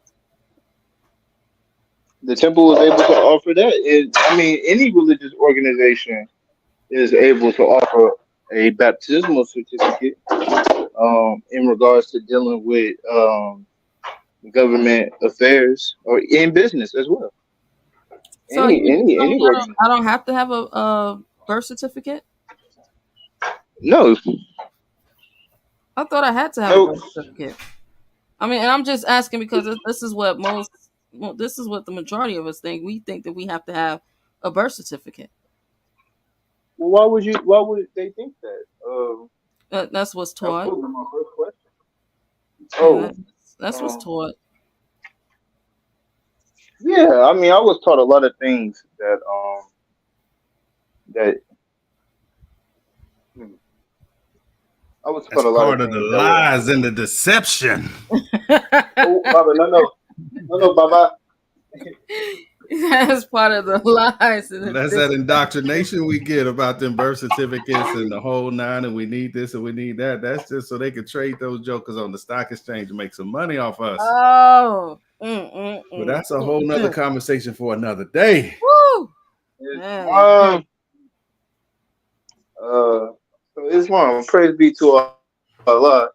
Um, these are just some of the things that the temple offers, and man, I would say Asiatics, come on, follow the prophet. Islam, Mill Bay in the building. Peace and love to everybody in the room. Islam, Islam to the Moors. And Bay, you clowning today. Islam. Islam. He said, "Babe, you clowning today." I Islam. had brother I was Roy only Bay like, call. Roy Bay said, man, I'm living how she's teaching. I said, okay, let me go back here and listen. Then I had brother out of Ohio. He gave us a call, Brother Noble. And it's like, man, she going in. I said, man, it's time for all of us to start getting into our lessons to make it easier for our babies. For real. Islam, definitely make it easier for our babies, make it easier for us. You know, it's sad when and I'm gonna share the video. I'm gonna share the video, but you know, there's a brother who's who professed to be a Moor, Man, speak on that. and just yesterday was in a shootout with Pittsburgh police. He lost his life because he was not going to give up property. And this is the reason why I keep expressing to all of us the importance of having your trust in place, having your family's estate set up and utilizing it and working through it, because it takes us out of the limelight. It takes us from being the implied surety.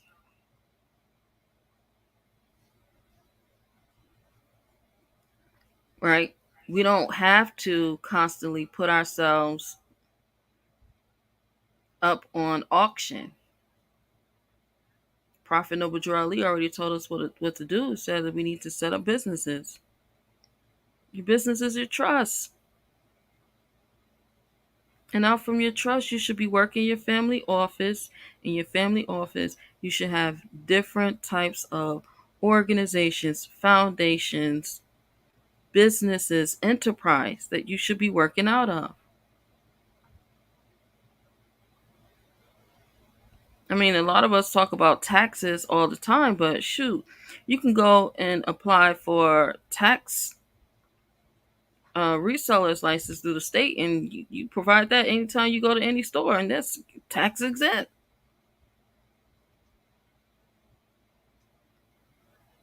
because you're doing business. And now that's okay. Now you pay for a license on that. That's a write off.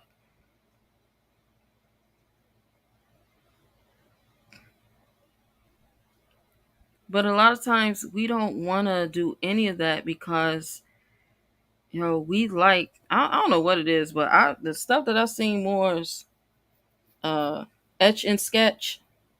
Y'all remember the little etch and sketch game? Stuff I've seen more is etch and sketch on paper. I just be like, wow, how long did it take you to think of this? And Islam. it's long. I don't have a place. I was looking for if there's a place to raise my hand. I don't see a place for the hand. So No, it's not. You can just I jump hate in to anytime. interject, No, you can jump in but anytime. it brings me to asking a question because I'm a person that I don't know about everybody else. I'm gonna just speak for me. Like I learn based on processes. Like so, if there's something I can say, you do this, then you do this, then you do this. So I feel like there's a systematic way of doing anything just about that you could think of, right?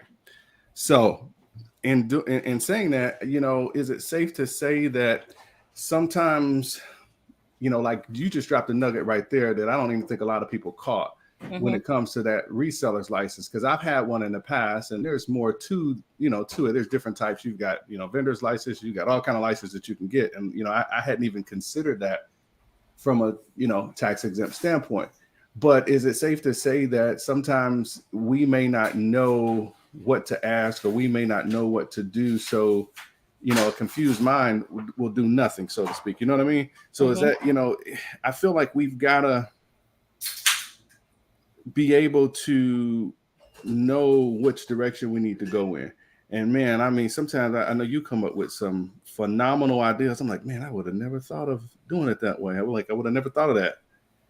And so, you know, is that a safe assessment though, that there's going to be some things we might not know, and like we've got to, so we can't ask the questions we don't know to ask. You know what I mean? Right. That's right. So I know, Moors always say, hey, the prophet gave you these 2 books, take them and save yourself. And yeah, that's true. But I feel like the mind is limited to the resources that we know to be available. So for instance, and this is where I think a lot of people, not just Moors, but, people in general, get themselves into a situation, right? So the moment we have a lack of resources, what do? We go back to we go back to doing what's comfortable. So if I only know hustling in the streets, if I need to find money to eat, I'm going to go hustle in the streets because that's what's comfortable. That's what I know. Right. And so if my mind hasn't expound enough to say, okay, well, I don't have to go hustle in the streets. I can get on and trade some currency. I can buy some crypto. I can do this. I can do that. Then we're not going to even evaluate those as viable options because our mind has not gotten to the point where we even think that way. I mean, I can go and at the end of the day, right, through a recession, through a depression, whatever you want to call it, cans and glass bottles is still redeemable at the same price. Facts. I'm saying that because my great nephews, like 7, 8, 9, 10 years old, they go with my father-in-law every weekend to collect cans and glass and glass bottles. And they got money. I mean, these little kids got, I'm like, where y'all get all that money from? They go metal scrapping. These are children. And they've made a little hustle, and they know that they can go and get cans and bottles and recycle them, and they'll get a profit off of it. And that says a lot this day and age, because I feel like as of late, you don't have a lot of younger people that have that hustler mentality. Back when we were coming up, you get a shovel. If it's, snowing outside, you can go out, we looking for driveways to shovel. You got a lawnmower, you pushing it down the street looking for whose grass you can cut. I feel like there's not a lot. I mean, even go to the gas station, people, we're paying you to pump gas. Now, this day and age, I think it's a little bit risky with a lot of what's going on out here. But, I just don't see the same ingenuity. One of my great nephews, 14, he's the one who mows my grass every week. That's one of the best businesses to get into. Yeah, because his grandfather started him out very young. Taught him how to utilize the riding lawnmower, and he has the solar powered the weed whacker, and he puts that on. He drives over here on the riding lawnmower, and he mows the lawn. But he does it for me and a couple other people throughout our city. And that's a cash rich business. I mean, it's got a lot of write Yeah. offs. To me, it's one of the easiest businesses to start with a little bit of money. Like Right. you can go buy a used lawnmower for, now it's probably 50 or $100, but you can find some equipment and slowly build your equipment up and, stack your money and turn that into a $100,000 business. I know friends that, in Atlanta, two, Mm-hmm. three, $400,000 a year in landscaping. Mm-hmm. And that's not even getting into, laying side, Right. building, Right. any type of structures. That's just cutting grass. Right. And so, it's possible. And there's even some videos I found on YouTube when I had my landscaping company, that will show you how to properly set yourself up, what to do in order to turn into $100,000 business. Now, it's going to take some work. You're going to have to get out there in that sun and And get some stuff done. you can But get out there. yeah, One of my uncle-in-laws, he power washes houses and details cars. yes, another good business. You see what I'm saying? So it's like, what are we doing when we talk about, there's nothing, you can't find work, there's nothing we can do. What? Now, I'm going to disagree with you there. I know there's work. There's work. Now, I will say I know that you're not saying that, but I'm saying when people say that, there is work. And Mm-hmm. so for me, that's why I have a hard time. I do give to people in need when I see them. If my heart is led and Allah's put it on my heart to give, I do give. However, I'm with you. It's like there's a lot of opportunity out here to where if you're able-bodied, you should be able to go find work. Now I'm going to tie that into what you said a minute ago, and I think it's important, especially in getting people into the temple and understanding nationality and how important it is sometimes we're out here navigating and, at some point in your life, if you haven't encountered it yet, you probably have. I think everybody has come in touch with somebody who's tried to wake them up, and we just have not been cognizant of that's what's going on, or we just ignored it or whatnot. And at some point, it'll come back around. And when you're ready, when the student is ready, the teacher will appear.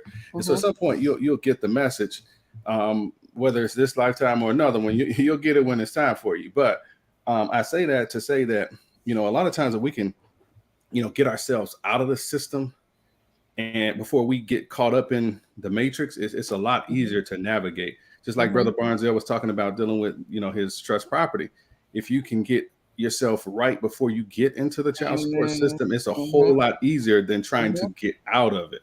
You Mm-hmm. know what I'm saying? Like, so if you haven't had children yet, man, it's a perfect time to join the temple, get your nationality straight, get all your stuff straight so that when you do have children, you know what to do ahead of time as Mm-hmm. opposed to waiting to try to get out of the hucklebuck. So I think that's important for those who might be, listening that haven't went that route, or, a lot of times I get that I don't know if I'm the only one that experiences, but I always get people like, well, if the Moors is doing so well, why are we not doing this? Why are we not doing that? It's like, because we need people to get together and all work together to make sure we're all on the same page. One or two people, it's like a fist. Fingers, separated. Yeah, you can slap somebody and it might hurt a little bit, but if everybody come together, we ball that fist up, it's gonna hurt a lot. So Uh-oh. when you get a lot of people on the same page, and to me, this is why they always had a problem with us being people of color, the Asiatics uniting, because we've already shown, looking at, what they call quote unquote Black Wall Street, looking at Seneca Village, looking at some of these other settlements in history, Rosewood, all these different times we've gotten together and been on one accord, they've seen what we can do. So separation has always been the tool to try to keep us limited, because they know when we come together and we get on board, man, it's you saw what happened down in Alabama. Man, Them chairs was flying, man. And, look. and so they almost accomplished that when this George Floyd stuff took off, man. They almost had that. They almost rallied the country behind that because their brothers was mad. So It's funny you brought up the George Floyd situation, because I got something. I got something to show the Moors okay, that many of us probably didn't even realize happened when they was pushing for the George Floyd, for the George Floyd Act and the defund the police, right? Because we know that they got the what they call the Asian hate act popping, right? Right. And so I'm gonna show us all that they did something as well with that, because a lot of us don't even realize. We Okay. just pretty much went along with the go along game. Yeah, well, I'm gonna get off my box and then move out your way, let you do your thing. I just, you said something and it kind of catapulted me into, wanting to share that. I've, I guess, become a little bit cognizant over the last a couple of years with some stuff that was going on. I've been like really, so now I'm at that point now. I'm trying to share whatever I can that's going to keep somebody out of this situation, or going through the same thing, man. So if I can help get somebody out of that mess, that's the goal. That's right. That's right. Definitely. But thank you for definitely coming up and asking questions and input and your thoughts about a lot of things. That's right, brother Marcel Williams. That is sad that brother lost his life over property. We should never have to lose our life. So now, if y'all watched the videos, then you would have seen that his son was pleading with him, asking him to, and indeed, brother, the George Floyd case was also, um, it was really big and it was really major. The brother yesterday lost his life over property. It should never come to that. It should never come to that. At the end of the day, you can always get more property, right? You can even fight for the property that was unlawfully taken, but you can't get your life back. So now he's gone, and he left with him a son and grandchildren who really loved him. Really love him. Um, but yeah, more it's always things that we can utilize to be able to protect ourselves. And so a lot of the arguments that we normally argue about, we don't have to. When it comes to what the Moorish Science Temple of America is, who we are, right? Y'all got to start showing these receipts. I'm going to come with receipts. So if you saying anything about K. Glover Ill said this, that, and the other, make sure you got receipts that K. Glover Ill utilize, or have some other receipts. But don't be out here talking about K. Glover Ill said anything and you ain't got no receipts to back it. All right. So here it is. Let's share this screen. This Virginia London company. So here it is.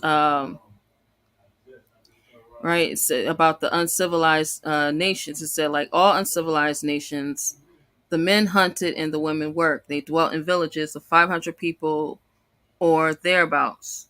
They had many wives and sacrificed to the sun, were witty and ingenious, expert thieves, and could take up anything with their toes while looking at one. Nevertheless, a most kind and loving people. This is 1608. It says the adventurers who landed with Captain Newport constructed a small town or fort. They constructed a small fort. They didn't construct a small town.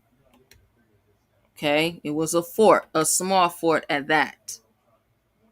It says called Jamestown, and bartered with the inhabitants for wood, soap, ashes, pitch tar, and certain unknown herbs, probably cochineal,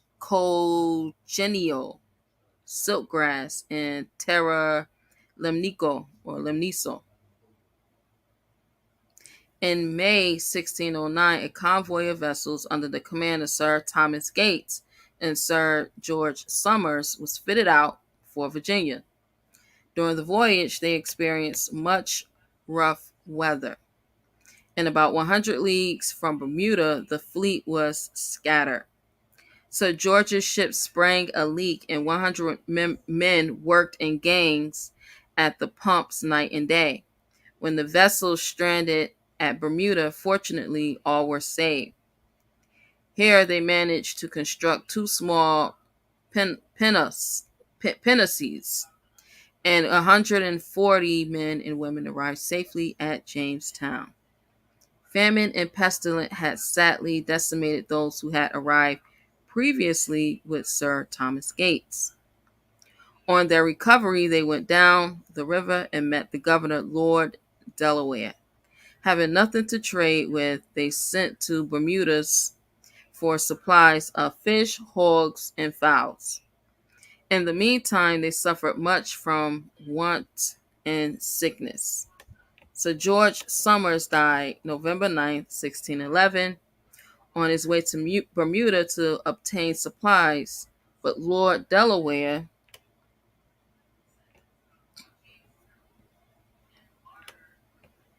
although suffering himself, maintained a cheerful hope for the future. In 1612, a fresh charter. In 1612, a fresh charter. Because see, the business went bankrupt. They didn't have nothing to trade with. No goods, no money, no goods. You hurry up and buy. All right, and they have nothing to buy, nothing to buy with at all. The money dried up. So in 1612, they now get a charter from James, King James.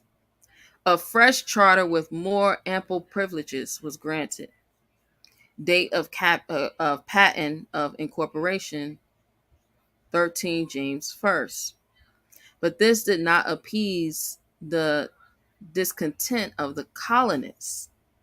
Many who were weary of the settlement slipped away and returned home, so that many of those who had been persuaded to underwrite their names for adventurers flatly refused to pay and were sued in the court of chancery, and the company obtained judgment against them to the extent of some $3,000 or $4,000. It's like, man, I don't care, sue me. I'm going back to England. I'm going back to Europe. I don't got time for this. This is not a successful business. We out here suffering, trying to act like we doing something. And ain't that a lot of times that's what's going on in our business today. When you look at it, a lot of times that's what's going on in many temples today. It is not a successful business. Because for some reason we forget that the temple is a business. It is not a successful business. It is not a successful government. Most businesses would have claimed bankruptcy. I'll say it again. Most businesses would have claimed bankruptcy because honorable and educated business owners understand that you can't get blood from a turnip. They understand, like, hold on, this ain't working. So when I heard one of the older people as in a late age say that they had to regroup the way they've been running their temple, I was like, what are we regrouping at 80? No, what you need to do is go sit down in the back, sir, and assist the younger Moors that's coming in that got ideas, that's ready to cultivate, that's ready to actually do business. Sir, go sit down. You've done enough. At 80 something years old, you've done enough. There is no regrouping for you. You would have thought that you would have regrouped 40 years ago, 60 years ago. But instead continue to do the same thing over and over and over and over again and claim to have all of this science, wisdom, knowledge, and understanding. But you don't have enough understanding to run a profitable business, a growing business.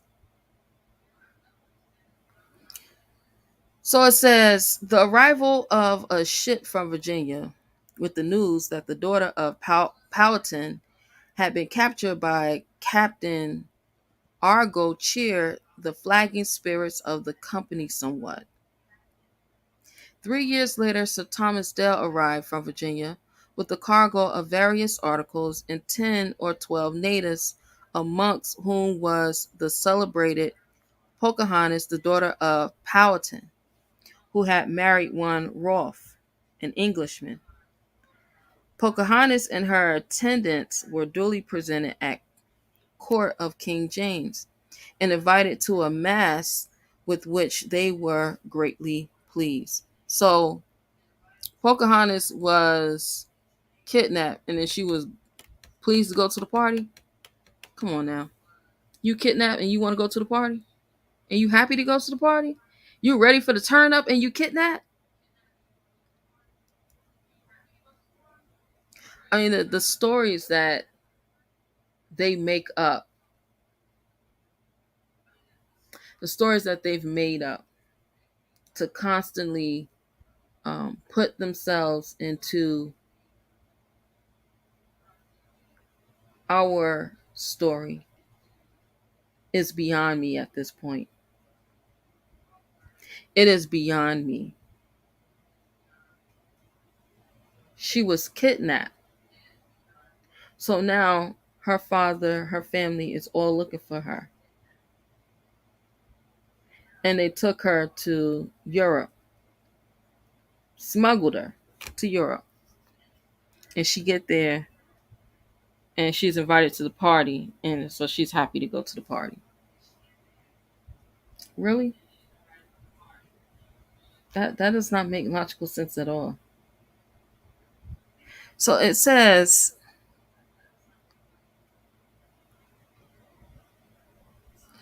she unfortunately fell a victim to smallpox and died of Gravesend on the eve of her departure for America.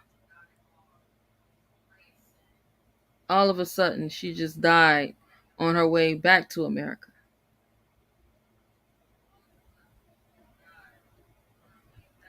On the death of Lord Delaware in 1618, Sir Dudley Charlton was appointed governor, who soon afterwards set sail with 2 ships and 300 men and boys for Virginia. Charlton was succeeded in the following year by Sir George Yardley, and at a council held in chancel of the church at Jamestown. 2 councillors were elected from each of the principal plantations, and a committee appointed to inquire into the charter.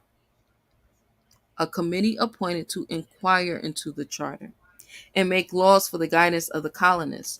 A tax of 1 pound of tobacco was ordered to be levied on all males over 16 years of age, to provide for the maintenance of the speaker, the clerk, the surgeon of the assembly. Laws were passed for Christianizing the Indians, and a site selected for a university and college. What was the name of that university and college? That William and Mary? Of course it was.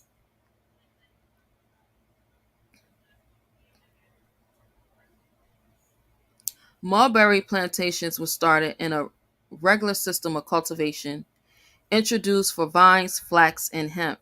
Y'all know it was at one point in time you would die if you did not grow and cultivate hemp in Virginia. In 1619, the treasurer, Sir Thomas Smith and Company, had sent out no less than 1,261 colonists within the year. The number of English alone at this time amounted to some 2,400 souls. These results, credible as they may appear to the success of the company, did not escape the censure of some, who accused the treasurer and his upholders of perpetually keeping down the prosperity of the colony by enriching themselves. Sir Edwin Sandys appears to have been the chief accuser. He, writing to the Duke of Buckingham, averred that he had done more for the colony in 1 year at an expenditure of $8,000 than Sir, or £8,000. And then Sir Thomas Smith had in 12 years at an expenditure of £80,000. The opposition was so far successful that Sir Thomas Smith wisely resigned the office of treasurer, although he did not cease to take an interest in the affairs of the company under the Earl of Southampton, who succeeded him. At this time, a fresh patent was granted by the Duke of Lennox and Marquis of Buckingham of the whole of the country of Virginia, lying between the latitude 40 to 48 north, which was called New England. The resignation of Sir Thomas Smith was not, however, sufficient satisfaction. Many accusations were still brought against him. When John Bargrave affirmed that he was the first planter of the colony in Virginia, for which he obtained a patent from the company, and that his estate had been violently taken away from him, and in doing this, Sir Thomas Smith, Alderman Johnson, and others acted in contravention of their charter. They were also accused of encouraging the growing of tobacco and sassafras and neglecting other crops, so that 8 or 10 ships returned empty, that the company laid an embargo on his ships and sold them for £6,600, that the plantation consisted only of public servants and was supported by lotteries. Instead of overhauling the accounts of the late treasurer, he advises the creation of a public stock. So here it is, 1619, the company itself shut down. Company shut down, 1619, and started another company, 1620, by the name of New England. So now the company is no longer the London Company. Now it's just called New England Company. It says, the matter in dispute was referred to the Treasurer and Council of Virginia, who expressed themselves neither authorized nor qualified to reply to the complaint against Sir Thomas Smith and others, as it was a business of great latitude extending over many years. Whereupon the matter was again brought before the Privy Council, at which the king expressed an opinion that the plaintiff desired nothing more than to tarnish the reputation of Sir Thomas.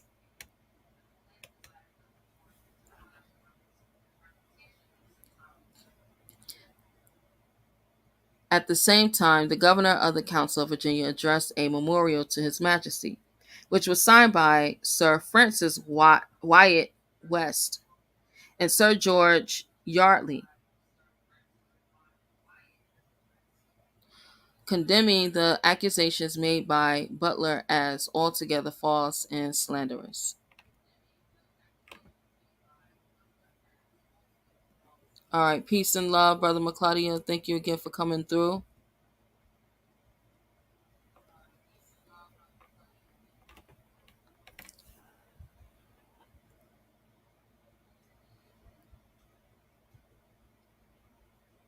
Condemning the accusations made by Butler as altogether false and slanderous, but reflecting severely on Sir Thomas Smith. This appears to have caused a great division amongst the home directors, some siding with the Earl of Southampton, Lord Cavendish, and Sir Edward Sackville, others with the Earl of Warwick, Sir Thomas Smith, Sir Henry Mildmay, and Alderman Johnson. And the matter came again before the king in council, who appointed a commission to inquire into the whole of the affairs of the company, beginning from Sir Thomas Smith's government. All the books, charters, and writings connected with the plantation of Virginia and the Summer Islands were to be laid before the commissioners. In the meantime, the strife between the rival factions raged more furiously, so that at a court of the Virginia and Bermuda Company,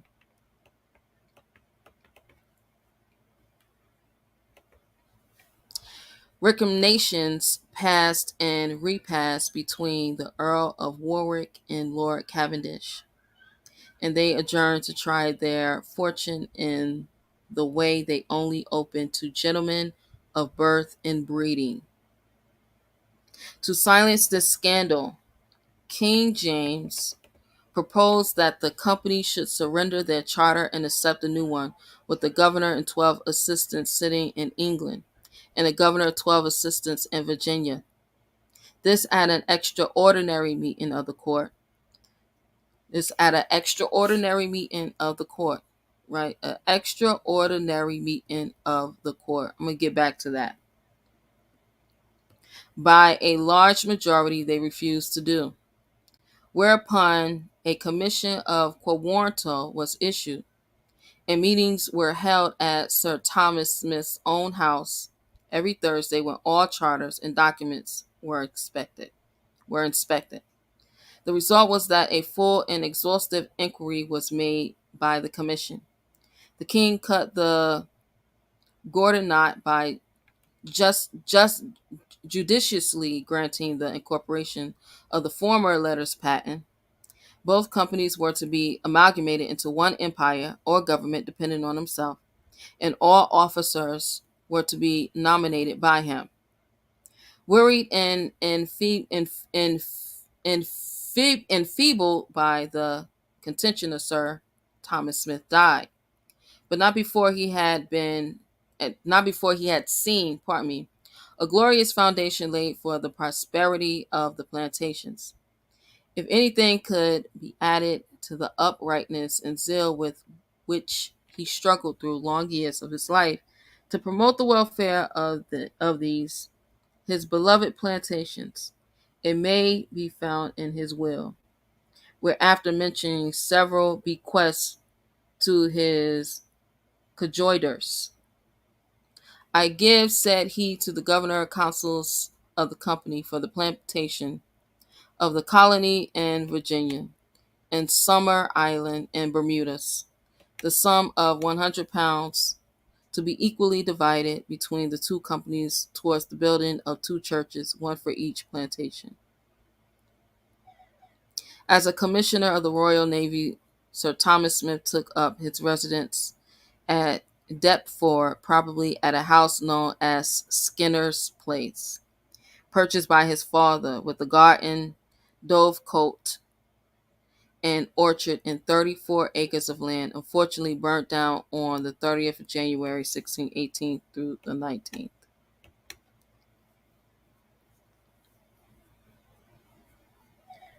In his capacity as a commissioner of the Navy and also a commissioner for the suppression of piracy on the narrow seas, he frequently resided there before he retired to Sutton at home.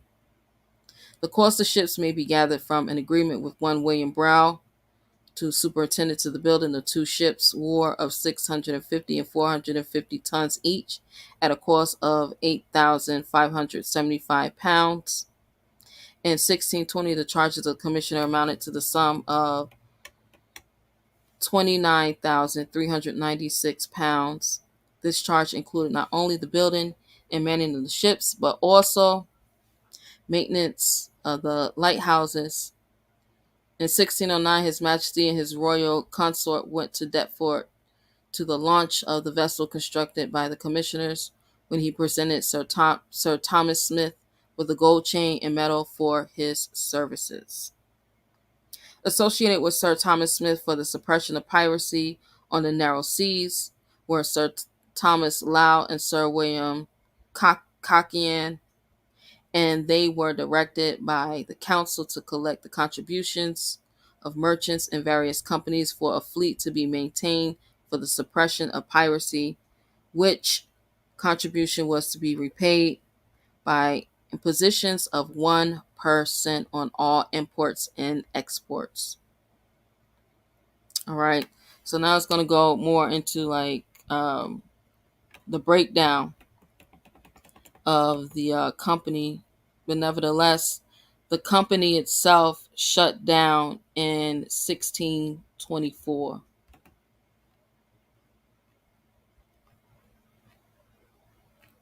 Right, and it broke down in 1624, or it ended in 1624.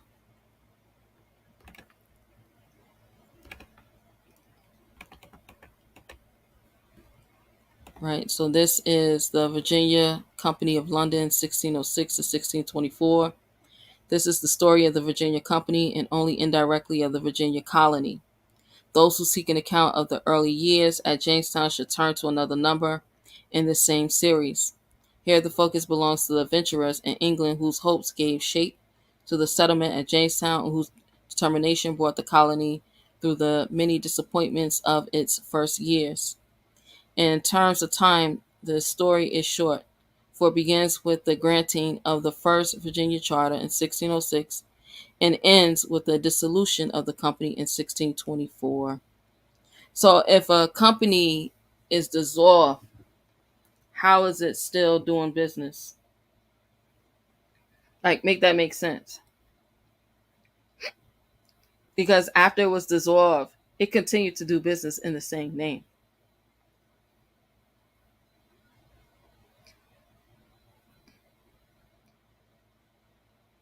It literally continued to do business in the same name illegally and unlawfully. And so today we have this Virginia Company of London, the adventurers, the treasurer of the adventurers of the Virginia Company of London, etc., the New England Company, the Somers Islands Company, illegally doing business. See, a lot of times we really be thinking that we're dealing with government entities when we're just dealing with businesses. We got to learn how to do business to business and stop looking at these entities as if they actually have any jurisdictional rights and privileges over you. So if the company legally stopped doing business,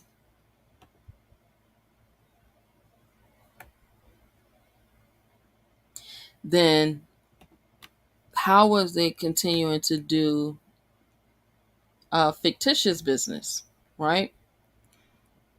So this is one of the ways that they continue to do fictitious business over here. So here we have the seal for the Virginia Company, right? Here's the seal. It says, seal of the First Council of Virginia, 1606, in use by Virginia colony until 1652, with the exception of the inscription on the reverse.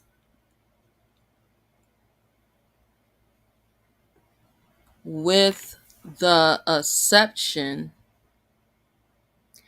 of the inscription on the reverse. So they took this off. They took the reverse side, which is the seals, the side of the seals. They took that off and continued to utilize James.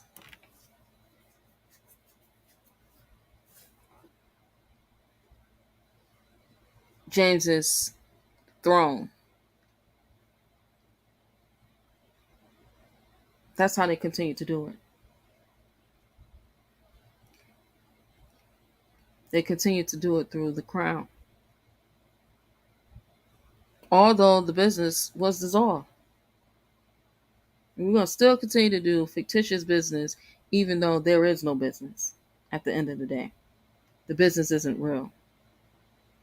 So much so that even to this day, Virginia, Commonwealth of Virginia,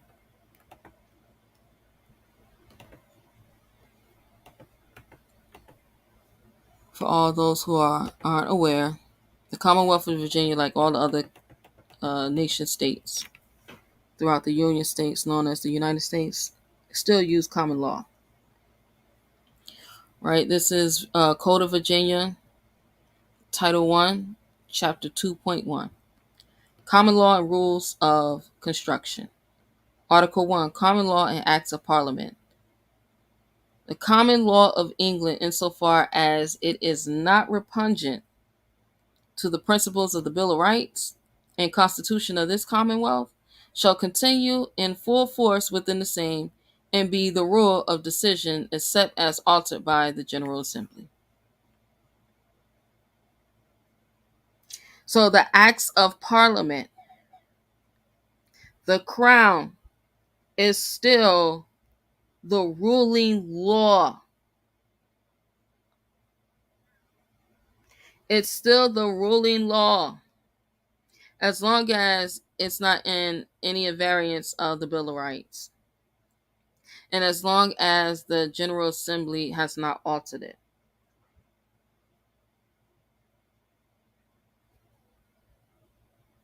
Acts of Parliament.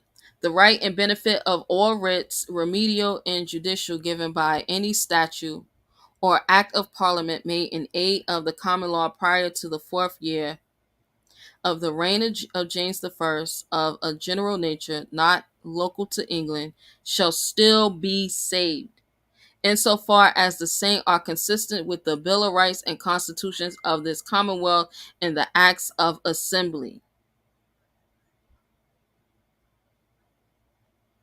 So that means the same laws that James first passed, is still the laws of Virginia. Do we not forget that at one point in time they named all of the land Virginia? Everything that did not cross over the Appalachian, because they couldn't even get past the Appalachian.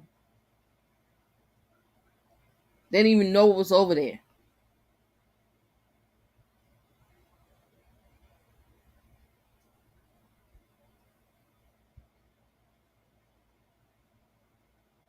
All they knew was what the explorers had said about it. Other than that, they didn't know what was really past the Appalachians.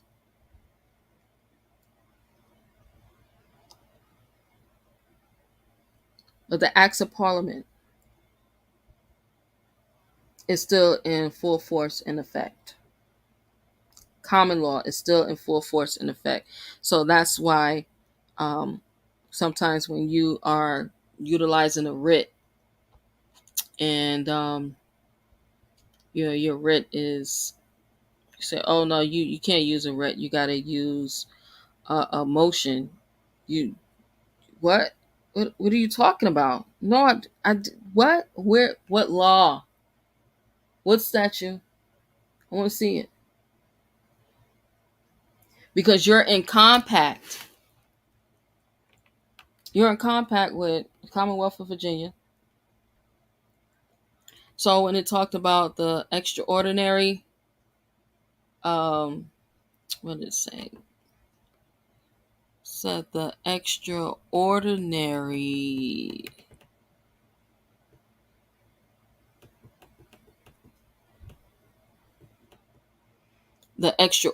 meeting, and then it said that they continued on with the quo warranto. A quo warranto is an extraordinary writ.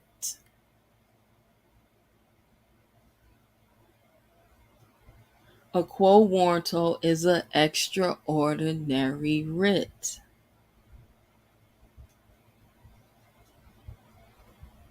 A writ of mandamus is an extraordinary writ.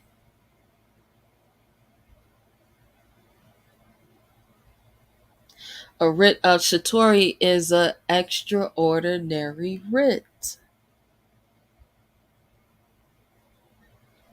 And the Attorney General for every state, when you call them into this extraordinary meeting, you're supposed to be calling them to give an account for the books. I don't care what state I don't care what state it is.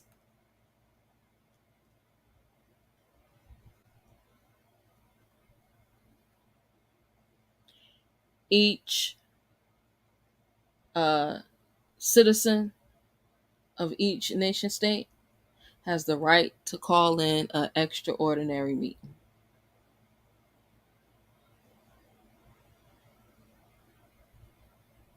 And if they do not answer, they are in breach of their fiduciary duties. So when you're in breach of your fiduciary duties, now we can make a claim on your public bond. So that's the power of we the people. Since you want to put the people under subjection with your public policy and your unionized compacts. See, this is what the people really supposed to be doing. But instead, the people are going along with the get along. So here we have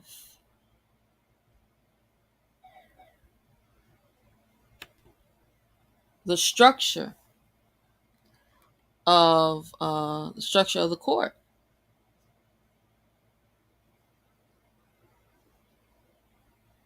Because a lot of times people be like, I don't know where to start. I don't know what to do. I don't know how to do it. And I'm like, well, what's your issue? What's your matter?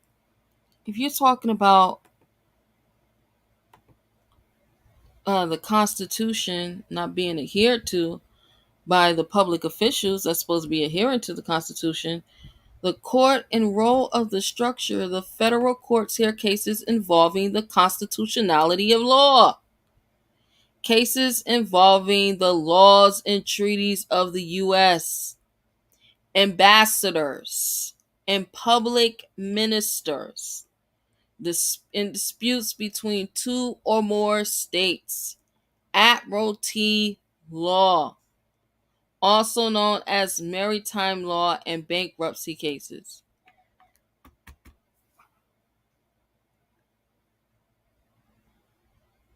That's where it's at.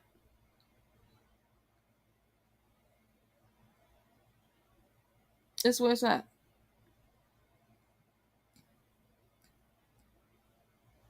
When you're talking about the constitutionality of the law,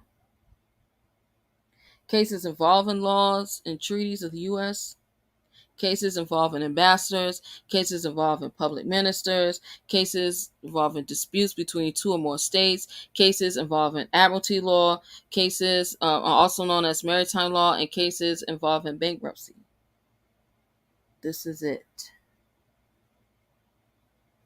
So if you don't know, now you know. Islam.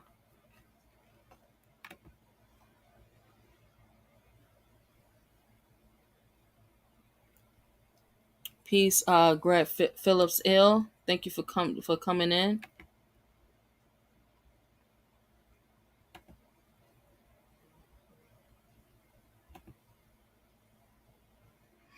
So the Commonwealth of Virginia, like all the other states,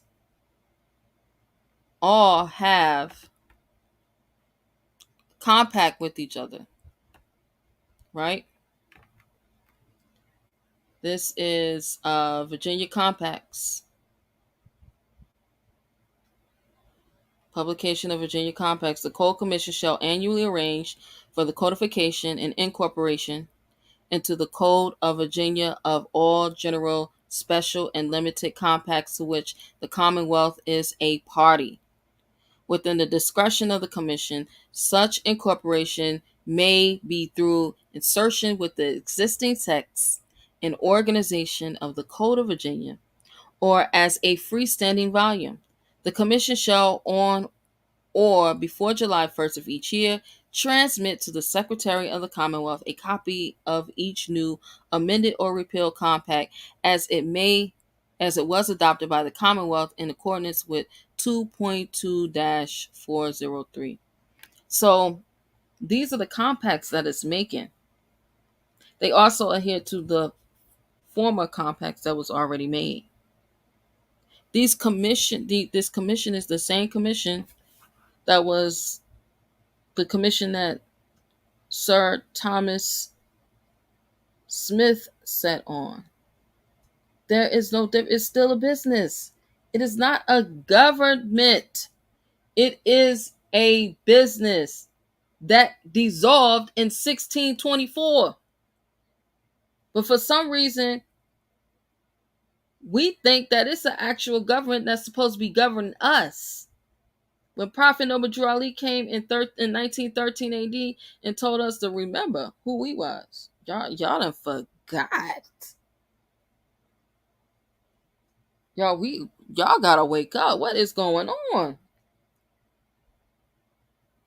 The disrespect and dishonor of our ancestors. What are we doing? Why are we under the authority of King James the First? No. We got to get back to who we were, being ourselves. So, what is a compact? A compact, closely and firmly united, concentrated, to fasten together, construct from with together. Yeah, this is just a compact, an agreement, a construct. See, even because I said all states have them. Here's Illinois right here.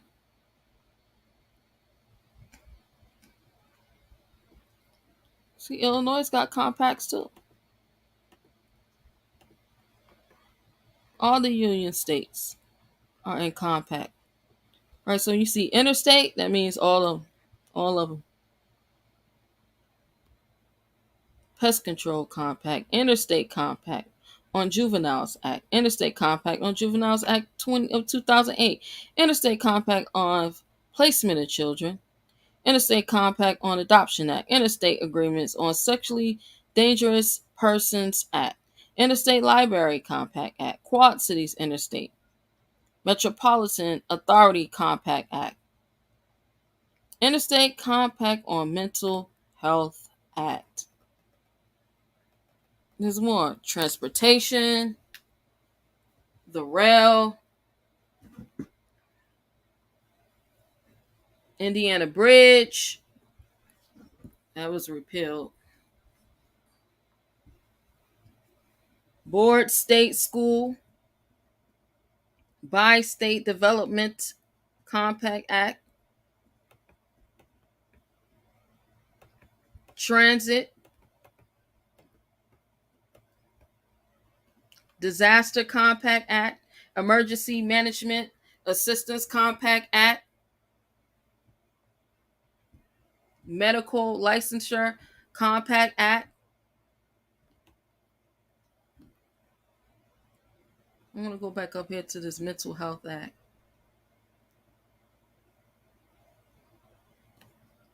Mental Health, Mentally Disorder Offenders Act. Okay, all these things are dealing with public and health. Public and health. The public and health.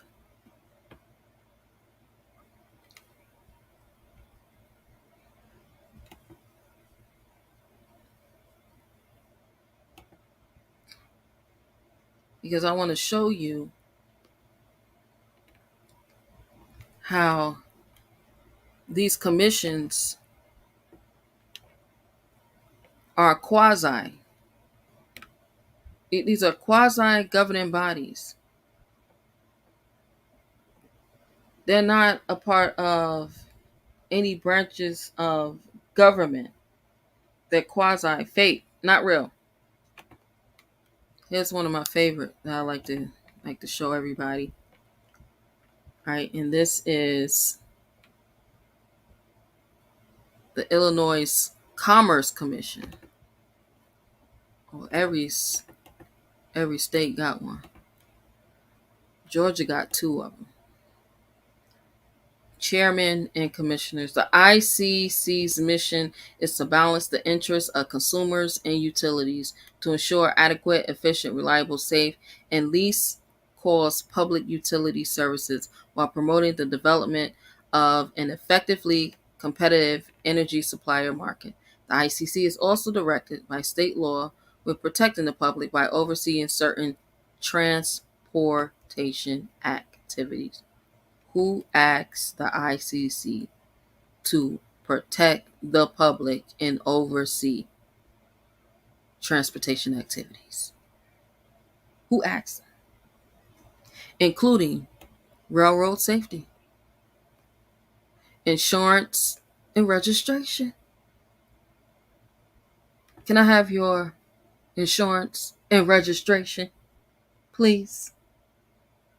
Relocation and safety towing, and household goods moving companies. So one-stop shop, ain't it? Ain't this a one-stop shop? Right? The Illinois Commerce Commission has 5 members, one of whom is designated as chairman by the governor. Each commissioner is appointed by the governor and confirmed by the Illinois State Senate for a 5-year term. Under Illinois law, no more than 3 commissioners may belong to the same political party. For a list of former commissioners, see the commissioner list page. Right? Now, let's go to the ICC legal authority.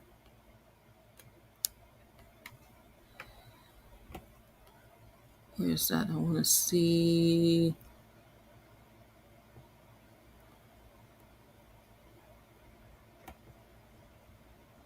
Here it is.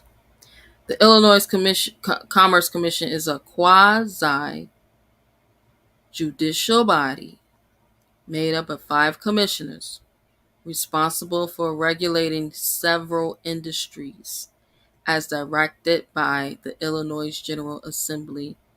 To learn more about the commission, view the ICC organization chart. Tells you it's a quasi-judicial body under the governor. See, the governor is the president. The governor is the one that's running it all. The governor is running it all. So Moors got upset with me when I said it is no reason why Moorish Americans should be coming under the governor. Bill title creates the Illinois Moorish American Family Commission Act. Creates the Illinois Moorish American Family Commission to advise the governor and the General Assembly, as well as work directly with state agencies. Listen now. Because see, it look good on paper. It sound good coming out the mouths of many. But when you know, you know.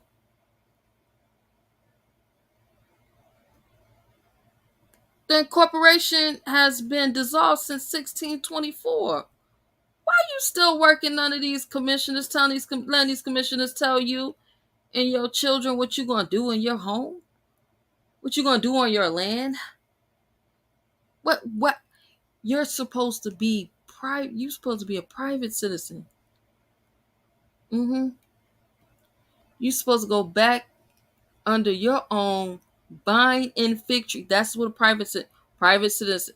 If you didn't know, now you know. Private citizen means being under your own vine and fig tree. Your own.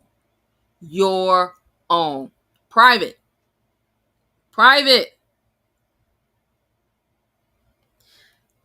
It says, as well as work directly with state agencies to improve and expand existing policies, services, programs, and opportunities for Moorish American families, children, and adults, and guide the efforts of and collaborate with state agencies. Collaborate with state agencies. Ain't that telling on the people? You tell on yourself. These people don't need you to nobody to tell on you no more. You can sign up to tell on yourself. Including but not limited to the Department on Aging, the Department on Children and Family Services, the Department of Commerce and Economic Opportunity, the Department of Corrections, the Department of Human Services, the Department of Health and Family Services, the Department of Public Health, the Department of Transportation, the Department of Employment Security, and others, sets for provisions concerning the members of the commission. I don't care if the commissioners that's sitting on the commission got L's and B's. I don't care if they got titles. You still have to answer to the governor. The governor is the president. Y'all don't think that these governors aren't in union with each other? Y'all think because this one say this one say I'm Democrat, this one say I'm Republican, this one say I'm independent. Y'all don't really understand. These people actually meet up. They got a convention every. The Moors, we got a convention every year. They got a convention that they actually go to annually. And they decide what's going to go and what's not going to go for the all. For the all. Because they're in compact. They all in union. And the crazy part about it is the commission has been dissolved since 1624. We in 2023.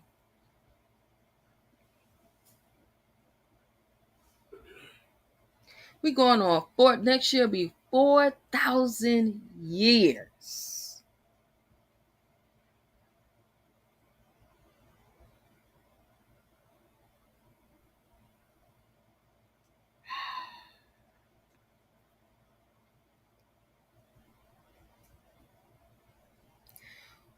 $4,000. Still don't get it.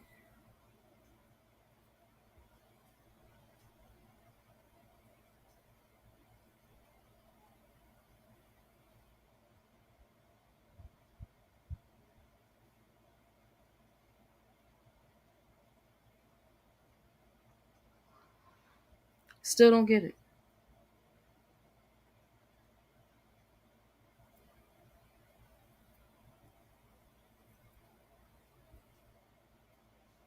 Prophet Noble Drew Ali came in 1313 AD.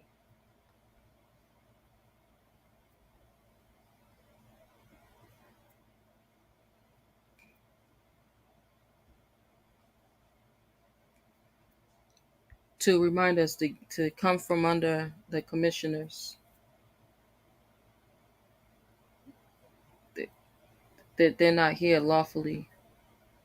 They got us all believing that they're the end all be all, that they actually running a government. Y'all, this more so scared to be a part of their own government. But then you want to talk about being on under your own vine and fig tree. This is not being under your own vine and fig tree. Continue to want to be a part and under these commissioners and their president, governor.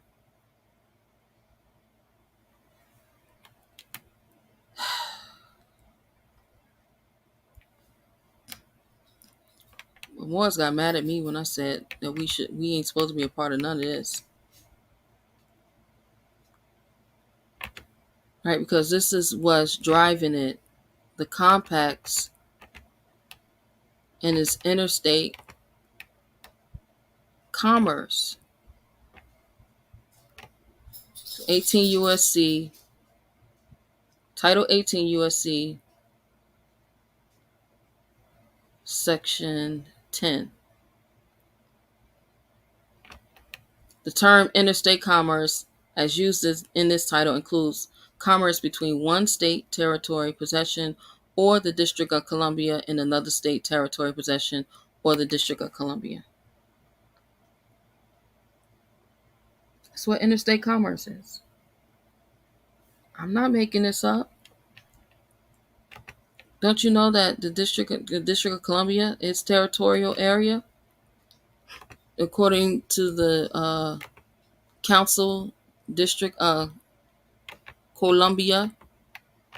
Shout out to my brother Marvel L, who I was building with yesterday, who just came back from Colombia, and every time he said Colombia, he would say Colombia. Because that's how they pronounce it down there. They look at you weird when you say Colombia, because it's Colombia. The District of Columbia establishment, the territorial area. Right, the District of Columbia is that portion of the territory of the United States ceded by the state of Maryland for the permanent seat of government of the United States, including the River Potomac in its course through the district and the islands therein. The River Potomac in its course through the district. Wouldn't that be all of the water that goes through the district? Isn't all the water that goes to the district connected to the oceans and the seas and the other rivers? So they're just going to put all of us in admiralty or maritime law. They're going to put all of us in admiralty or maritime jurisdiction. This is the Organic Act of 1871, see?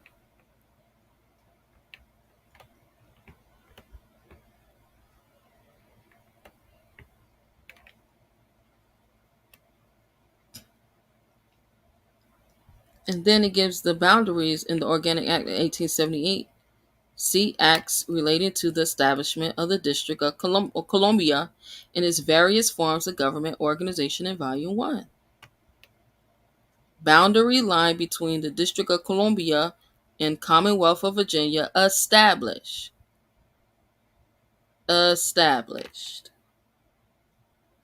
I'm not making this up because it sounds cute, because it looks good. Here it is right here. District created, body corporate for municipal purposes. The district is created a government by the name of District of Columbia, by which name it is constituted a body corporate for municipal purpose, and may contract and be contracted with, sued and be sued, plead and impleaded, have a seal and exercise all other powers of a municipal corporation not inconsistent with the Constitution and the laws of the United States and the provisions of this code. Period.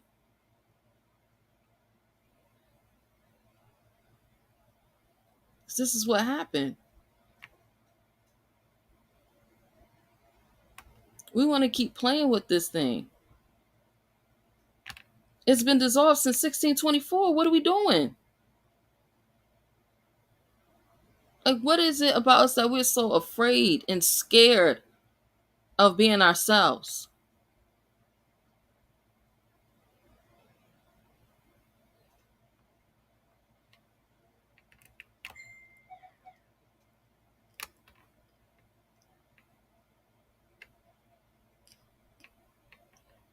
So here goes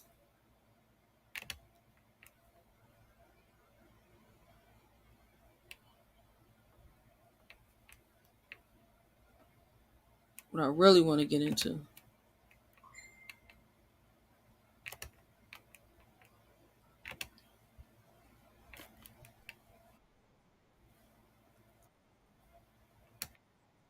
Because we don't realize how keep playing games with the commissions and participating in their public health and welfare programs, how it's putting us back into and under the Roman yoke and law. So here is here we go. Title 42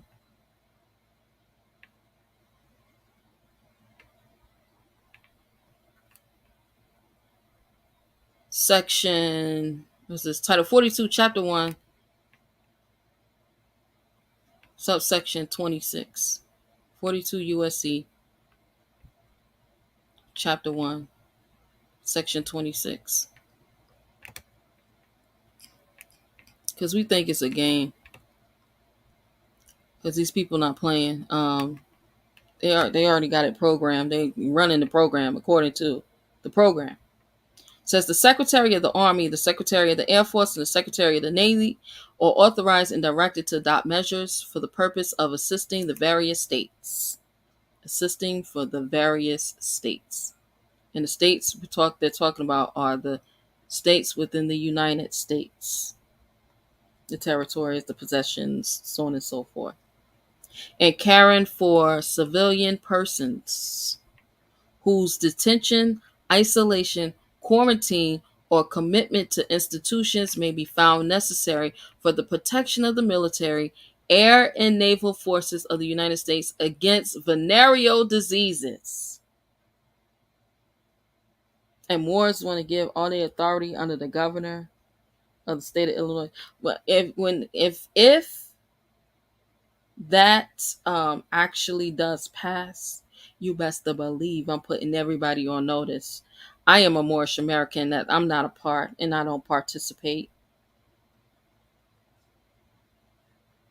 Implied or unimplied, will I ever participate in any governor quasi judicial body concepts, programs, and organizations?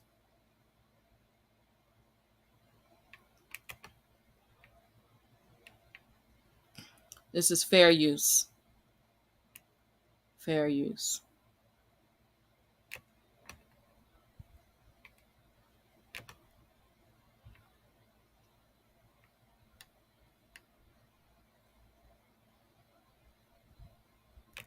Alarming health trend impacting a lot of women across our area. Syphilis skyrocketing in Houston. Good evening, I'm Keith Garvin. Thank you for joining us. I'm Daniela Guzman. Well, the Houston Health Department is calling the sharp rise in cases of the sexually transmitted disease an outbreak. KPRC 2's Andy Sirota live in Sunnyside, where a community meeting was held today about this. Andy? Danny, Keith, a number of medical directors from some of the community-based health clinics attended that meeting here today at the Sunnyside Health and Multi-Service Center, along with members of the Harris County and Fort Bend County Health Departments. Of all the cases Houston health officials are seeing, it's predominantly women of color who were most impacted.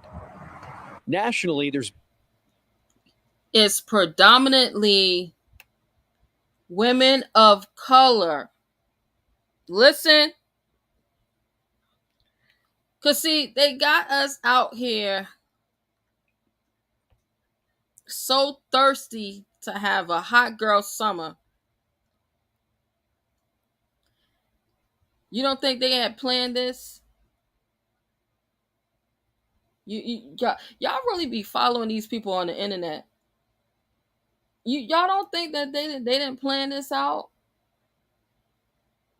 Okay. There's been an uptick in syphilis cases, and health officials here say in many ways Houston is no different when it comes to what's happening in many major urban areas across the country right now.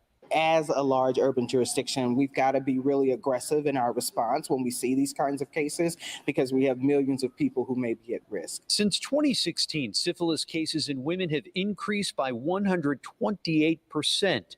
New infections rose from 1,845 in 2019 to nearly 3,000 in 2022.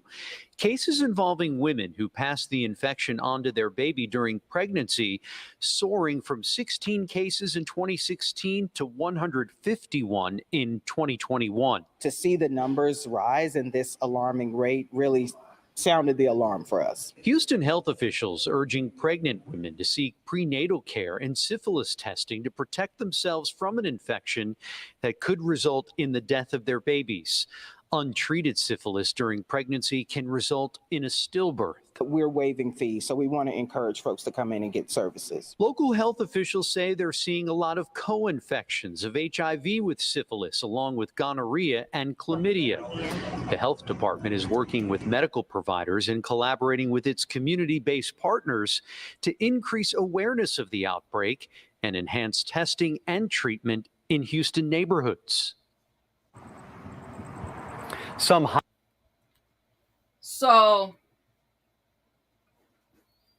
you think that the next lockdown, oh, I'm going to go out and do what I want to do.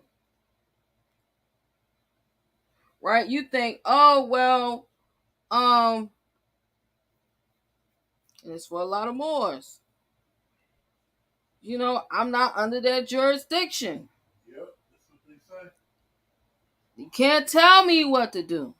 Yep. See me flying my flag. I can do what I want to do. Right? I already showed you. It's under 42 U.S.A. Section 26. Isolation of civilians for protection of military, air, and naval forces. They are making you an enemy of the state. And that's heavy. And here go Moors want to be, oh, you know, we going to be recognized as Moorish American families under the state. All praise be to the Most High. Are you crazy? Like, are you insane? You want to be recognized so much that you continue to put yourself back into slavery through the 10 Commandments. To be a slave forever. You want to have this mark so bad. You want to have your master's mark so bad. And you know, and Moors be, oh well, you know, I don't use the, you know, the birth certificate. I don't use Social Security number. You know, I don't do any of that. What's going to protect you? What's going to save you?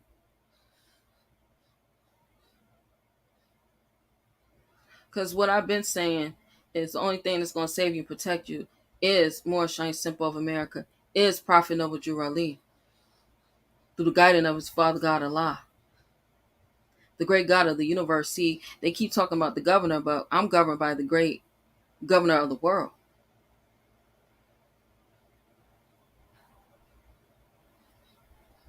Y'all better stop playing with this thing. Y'all don't think it's real? Oh, wait till the weather start to get, you know, wait till the weather start changing. All right. Get in there. The CDC got it together for you. The CDC is about it. Syphilis. Because you know they already got the that jab that's ready for you. That you gonna take that jab. There is no, well, you know, I don't have to do it because you ain't got no jurisdiction over me. Ain't gonna be none of that this time around. You gonna take that jab? This time around, you better have all of your books in order. Your accounting should be zeroed out. There should be no way for them to come in or go out. Do not play with it.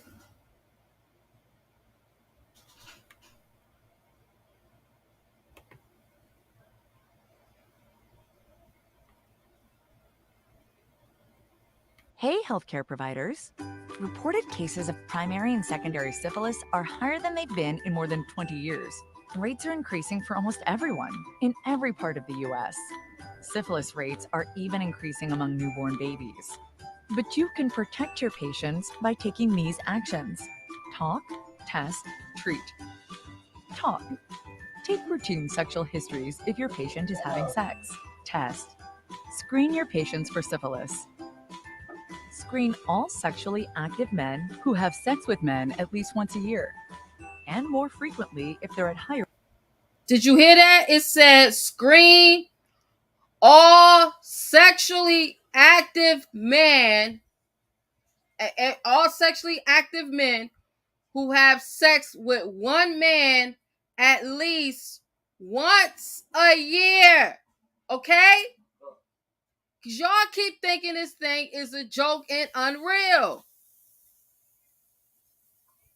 All of these men that's on the down low, all these men that keep talking about, like the Dwight Howard. I'm not gay. I just like freaky stuff. Y'all better stop playing with this.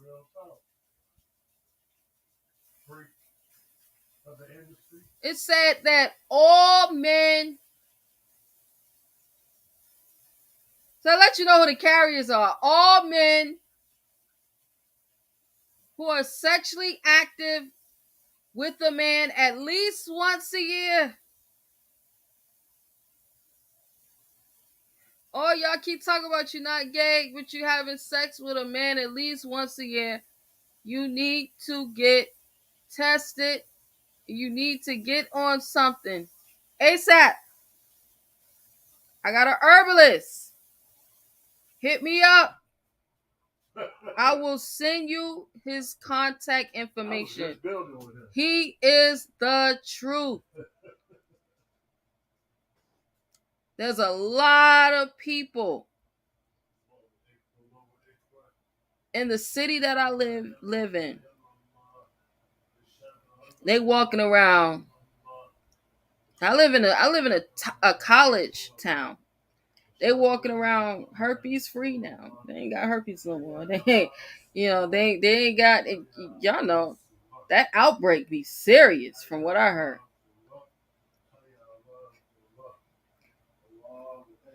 So yeah, hit me up. I got an herbalist. I get my he got this one, I go through a lot of pain, body pain, chronic pain. So he got this one thing called herbal morphine. And when I tell y'all, whatever he putting in there is the truth.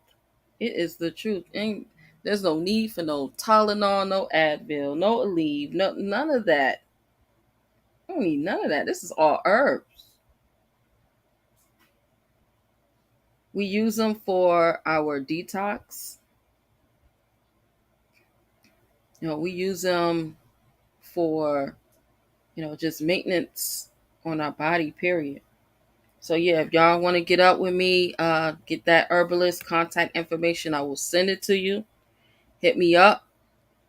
I'm gonna definitely leave contact information in the chat before I close out. We about to close out here soon. But the CDC, the CDC, they ready. They are ready to tackle this thing. They are ready to tackle this thing, and they brought in their friends. They brought their friends in. All right, because now remember they said it was syphilis, gonorrhea, chlamydia, HIV/AIDS. They didn't name pretty much all the venereal disease. So if you have been, these STDs and the STDs and the what's the other name for them? The STIs, STDs and STIs. Yeah, they ready. They are ready for you. I found one of the makers of the jab that they're gonna be giving everybody. And here they are right here. Y'all see this name. Y'all see this name. Y'all familiar with this name. Right? And it's funny because when you go on here, it actually asks to get, in order for you to get the information about it, It tell you to click on if you are a physician or if you are the public. So because I am a doctor of the law, physician of the law, I clicked on physician. And I guess I was on the page for too long. They sent me a message said, yeah, these folks right here said that you don't have proper access to this. So I had to go off of my internet. I had to go off my home internet, and I got on my phone internet, right? And so I downloaded at first. When I downloaded it under the physicians, because I download this where it says download the prescribing information. So I download all of that, and it came back and it said no, no, failed. I said failed. What do you mean failed? It said failed. So I had to go and I had to screenshot each and every one.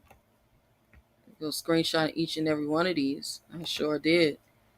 So I'm gonna put those screenshots up. I'm gonna put them in Mighty Networks. See, it says if you are a U.S. healthcare professional, go back to the patient or if you're patient portal. So they already got you as a patient. They already got you as a patient. They already put you in the trick bag. So yeah, y'all. If you haven't already set up your trust, your family's estate, reach out to us. We are here to be able to assist you. If you're looking for a temple home, reach out to us. We are here to assist you. You got child support issues, you got CPS and all the rest of those agencies wanting to steal your property. Reach out to us. We're gonna put those things that's necessary to be under our own vine and fig tree, because it's past that time. I want to say honors to each and every one of you who all came out and supported. Honors to each and every one of you who participated in the chat. Honors to my mods who came through. I'm going to go ahead and end this live stream. Inshallah, I will be back next week. I think I might come. I don't know. It depends on how my day is. I think I might come and drop something else, but it's not going to be this long. All right. I might open up the panel for everyone to come in a little bit later on, but I got to see how my day is going to run. Also, Brother Marcel Williams, I appreciate you as well for coming through. Yeah, y'all, we definitely got to get on point. Got to get our lives together, because it's coming down to the wire. All right. With that, I want to say peace in Islam to each and every one of you all.